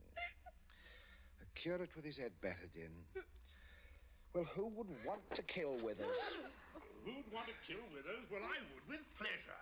How do you do, Mrs. Princep? Captain Smollett. Well. Sit down. Pray, you mustn't get up for me, Mrs. Princey. You are the Millicent, my word. I'm just being neighborly on a bad day. I wanted to ask you about those dahlia bulbs, Princey. I took a shortcut on account of the rain and walked right in. I knew you wouldn't mind. He heard you, Father. Oh, my dear. We can all have our little jokes, can't we? Now, don't you pretend to be shocked. This way, Smollett. This chair facing the fireplace, old man. Sit down, Mother. Just straightening the curtain to the sun porch, dear. It looks so gloomy out there. Might as well shut the rain out. Well, we were just talking about a little theoretical curate killing, Smollett. Young people these days like thrillers. Parsonicide? Justifiable parsonicide. You heard about Ella Bragdon Davis? I should be a proper laughing stock. Why should you be a proper laughing stock, Smollett? I had a shot in that direction myself. Did you? She half said yes, too. Hadn't you heard? She told most people. Now I look as if I were jilted. Too bad. Oh, the fortune of war. Yes, fortune of war. Yes, odd how that happens, isn't it? Yeah. Sit down, Smollett, old man. Mother, Millicent, would you console Captain Smollett with your best light conversation? George and I have something to look at outside. The rain, you know. It's very bad, very bad. Come along, George. Righto, Governor. Perhaps we'll need raincoats, huh? Oh, I don't think so, George. Just make yourself at home, Smollett. Make yourself at home, old boy. A cigarette, Captain Smollett? Thank you. Nasty day to be going out. Oh, it's something about the old well just off the front porch door, you know. This terrible sudden weather seems to have loosened some of the stones. Too bad. Too dash bad. Spoils the tennis and the croquet. I mean, a day like this, doesn't it, Millie? Yes, it does. She was practicing out on the croquet court earlier. But do pull your chair nearer the fire, Captain. It was so damp we thought it would be cozy to light it. Thank you. I'm quite comfortable. I hope you don't feel too bad about Ella Bragdon, Davis. Oh, can't always win, you know. Can't understand, though, what you women see in these bloodless clerics. Oh, I always thought Mr. Withers is a very charming man. I quite agree, but why should anyone want to marry him? You wouldn't want to marry him, would you, Millie? Not now. That is, Not now. I used to. Oh, no, of course not. Smollett. Yes, Prince. Good Lord, man, you come on a fellow suddenly. I suppose I did. You don't mind this old double-barrel shotgun, do you, Smollett? I'll be What? working on it. Might I have your attention for a minute? There's something on the sun porch I'd like to show you. Yes, of course. Smollett, George and I went out to see if we could shoot some rats which had been driven out of the old well by the high water. We were afraid they might get into the house. But you must listen to me very carefully, or you'll be shot. By accident. Princey, what's the matter with you? You heard me ask as you came in who would kill Withers. You also heard Millicent make a comment. An unguarded comment. Well, what of it? Very little, unless you were to hear that Withers had met with a violent end this afternoon. And that, my dear Smollett, is what you are going to hear. What?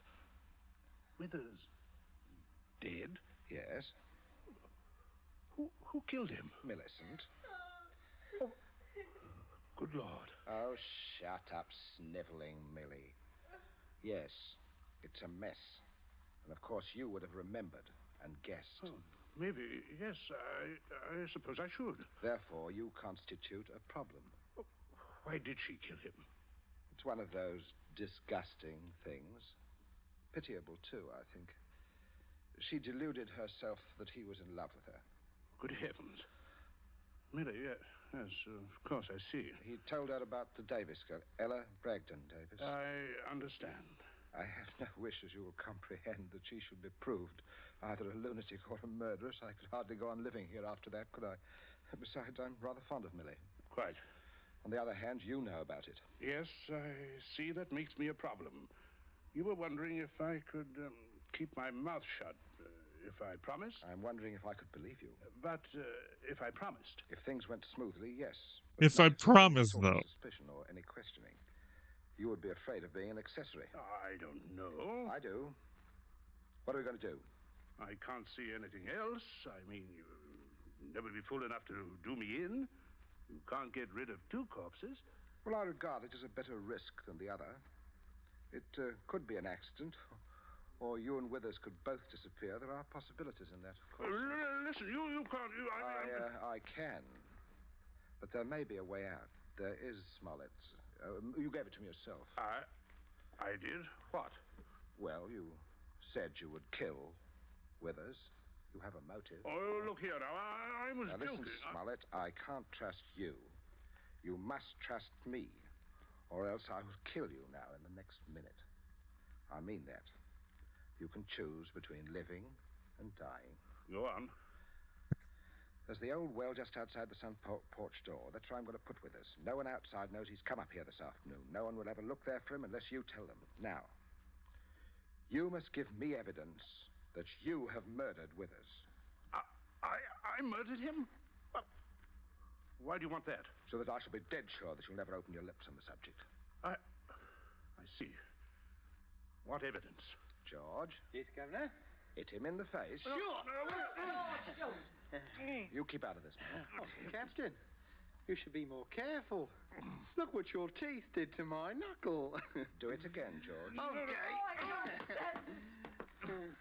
Father, how can Now, you keep quiet, Millie. Stop sniveling. I'm sorry, Smollett, but there must be traces of a struggle between you and Withers. Then it will be not altogether safe for you to go to the police. Now, George, would you get the croquet mallet? Oh, right, Yes. okay. And, George, take your handkerchief to it. You'll find it there on the sun porch floor. Oh, yeah. Yeah, I got it, Captain. That's right, boy. There, Captain, there's the weapon. See, as I told you, Smollett, there it was. Now, you, if you please, just grasp the end that mashed Withers' head.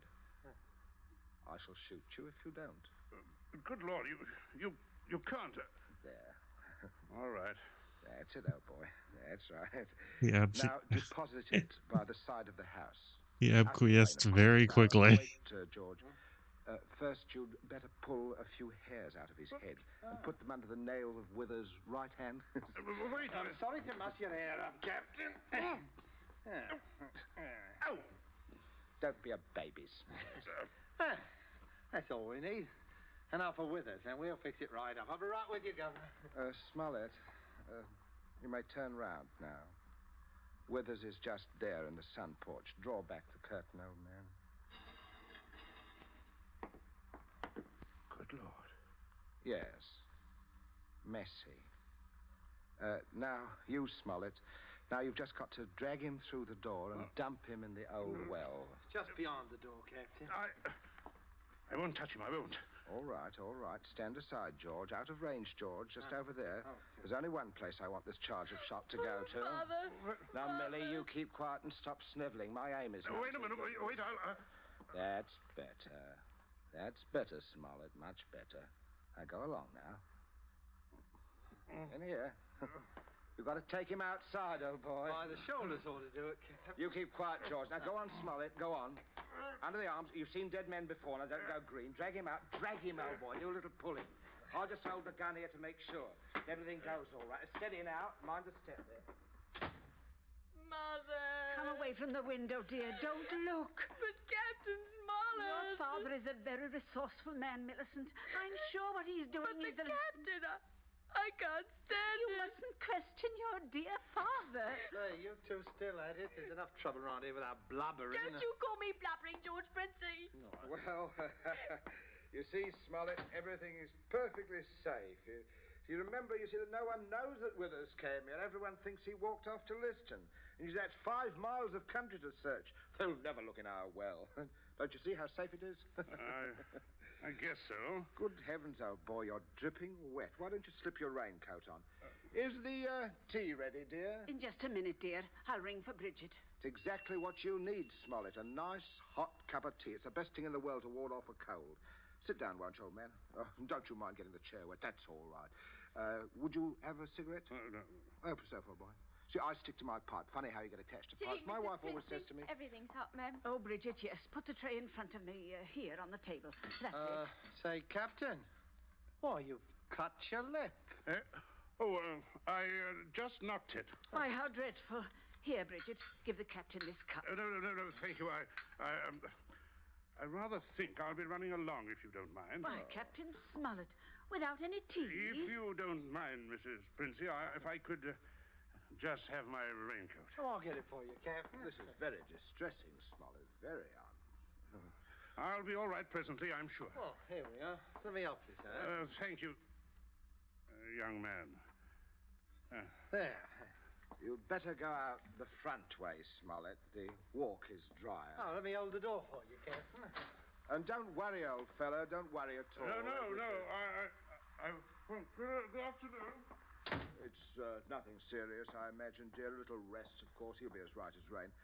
Oh, by the way, Millicent, you're not looking any too well, dear. Not well at all. I'm sure it was that croquet court. Being outdoors in weather like this is simply foolhardy. Yes. Oh, mate is right, Millie. You saw what happened to Captain Smollett. Come along, dear. I shall give you a hot foot bath and put you to bed. A couple of days in bed and you'll be fine again. Now, you get plenty of rest, Millicent, and don't you worry about a thing. That's the best cure for you, dear. I guess I'll have a little nap, too, Governor. Fine afternoon for a nap. Yes, it is. Nice. Indeed it is, son. Well, enjoy yourself, boy. I'll see you later. I'll see you all later. Your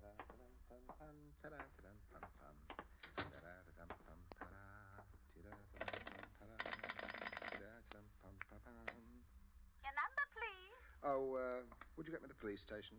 Police station. Right away, sir.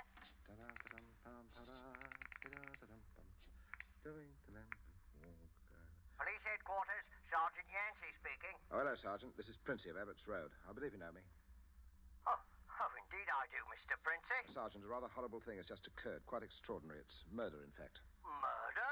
I'm afraid it looks rather bad. Well, for a close friend of ours, unfortunately. We saw him do it. I think you'd better send someone over right away. Well, a man should be there right about now, Mr. Princey. I beg your pardon? I say our man should be there now. Constable Martin has his post right below your house there, just rang in. Seems Captain Smollett was with him.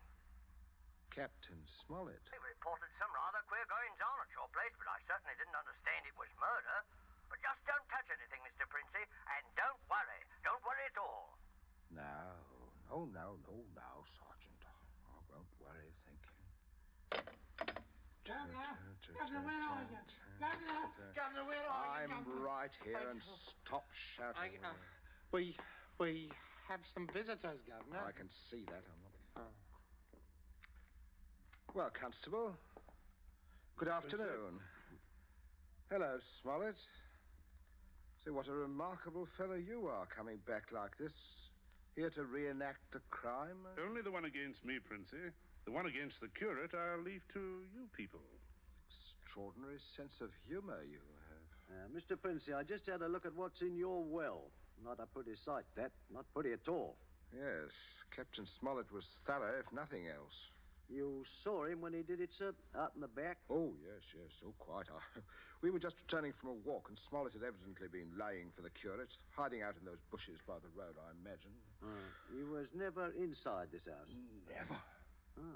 And you say, Captain? I say that while I was inside this house, a guest of the family, I was coerced into dragging the curate's body outside and dumping it in the well. Well, there we are. Well, not entirely, Constable. I'll just remove my raincoat here and demonstrate how damp I got my clothes when I went outside without it. Now, that's interesting, isn't it? Yes. He undoubtedly removed his coat at some point between here and your post. I might as well tell you that his weapon, a red croquet mallet, is out by the side of this house. I shouldn't be at all surprised that you'd find his fingerprints all over it. All over the end of the mallet, Constable. The end that mashed Withers' head. Not the end I'd have to grasp in order to do the mashing.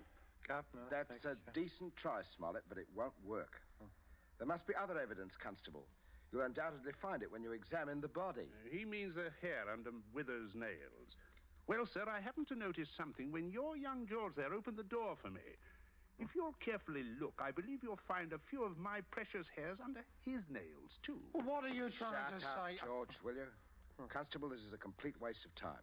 So far as a violent struggle between Smollett and Withers is concerned, Smollett's face speaks for itself quite eloquently. But no more eloquently than your son's knuckles.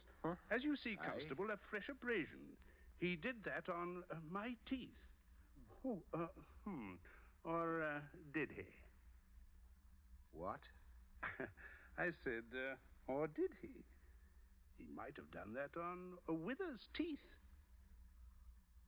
Oh, I see. Yes. I see what you mean. Oh, but I didn't, Governor. He said that I did it on Mr. You Withers. keep still, you nitwit. Let me think. As a matter of fact, George, the more I think of it, the more I'm convinced it was your voice I heard. Quite a vigorous quarrel. Something about the curate jilting your sister. Don't be ridiculous, Smollett.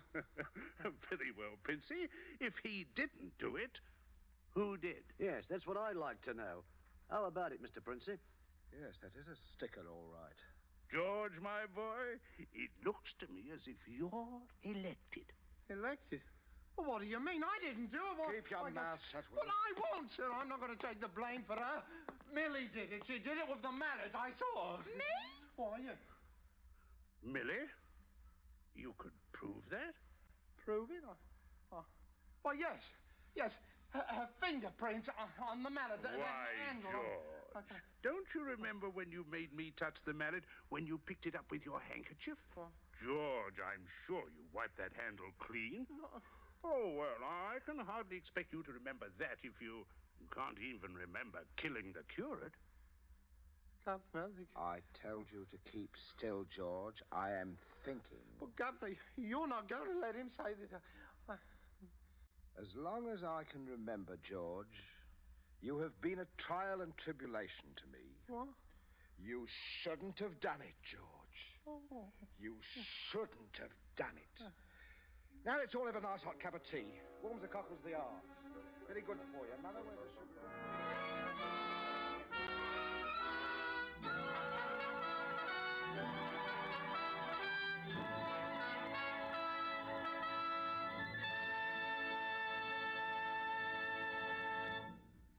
And so closes Wet Saturday, starring Mr. Charles Lawton, tonight's tale of suspense. Sorry, didn't mean to hit that. In just a moment, we shall hear again from Mr. Lawton. Interesting. But first, let me ask you a question. Isn't it true that things we most enjoy are so often the little extra things, and more often than not, something that pleases the taste? That suggests a bottle of really good wine, Roma wine. It's so easy for you to make certain of high quality in your wine because all you have to do is to go to your dealer and ask for Roma, America's largest selling wines. They are made in California, one of the world's greatest wine-producing sections. You'll have your choice of Roma's great variety of types, from a delicious tangy sherry, a brilliant claret, or a hearty burgundy to a sweeter, heavier port. And you will be so impressed by the modest cost of Roma wines, you will want to enjoy them regularly at home as well as when you entertain. For this traditional form of hospitality is smart, yet inexpensive. A full measure of enjoyment, yet moderation in its best sense. For wines with greatness of character, always ask for Roma wines. R-O-M-A. Made in California for enjoyment throughout the world. But remember, before you buy wine, buy war bonds and stamps. Hello, this is Charles Lawton. I hope you enjoyed our play this evening. Next week, I'm told that Suspense will bring you another of John Collier's stories. It's one of my very particular favorites. It's called Back for Christmas, and your star will be Peter Lorre. Charles Lawton appeared by courtesy of Metro-Goldwyn-Mayer, producer of the Technicolor musical Thousands Cheer. Don't forget, then, next Thursday, same time, for Peter Lorre in Suspense. Presented by Roma Wines. R-O-M-A. Made in California for enjoyment throughout the world.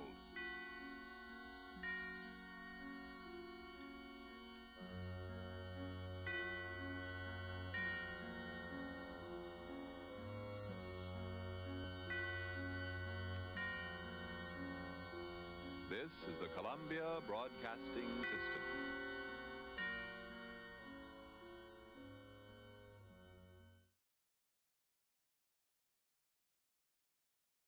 All right. Let's stop that here. And I think I'm going to wrap this up for the night. We are almost done. Just one more. Yeah, one more episode should do it. There we go.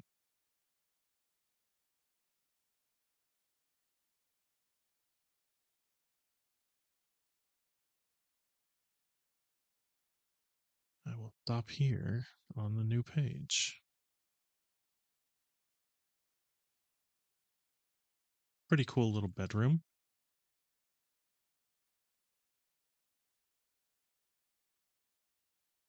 Little hard to see, I know, but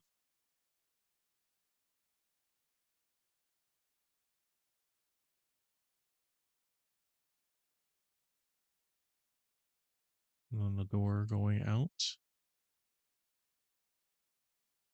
So I'm assuming we'll have more stairs going around. Yeah. Oh no, that'll be those stairs, won't it? I see where it's connecting. Uh-huh. I know what I'm doing, right? Anyway, well, thank you all for joining me. I appreciate it. And yeah, I might finish this up tomorrow if I'm in the mood, hopefully. And then we can move on to other things. There's some model kits I want to put together, so it'll be time for those, I imagine. And some games, obviously.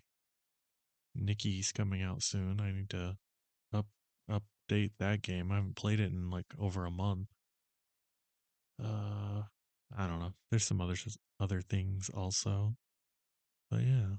Well, thank you all for joining me, and I hope to see you in the next one. Have a good night, everyone.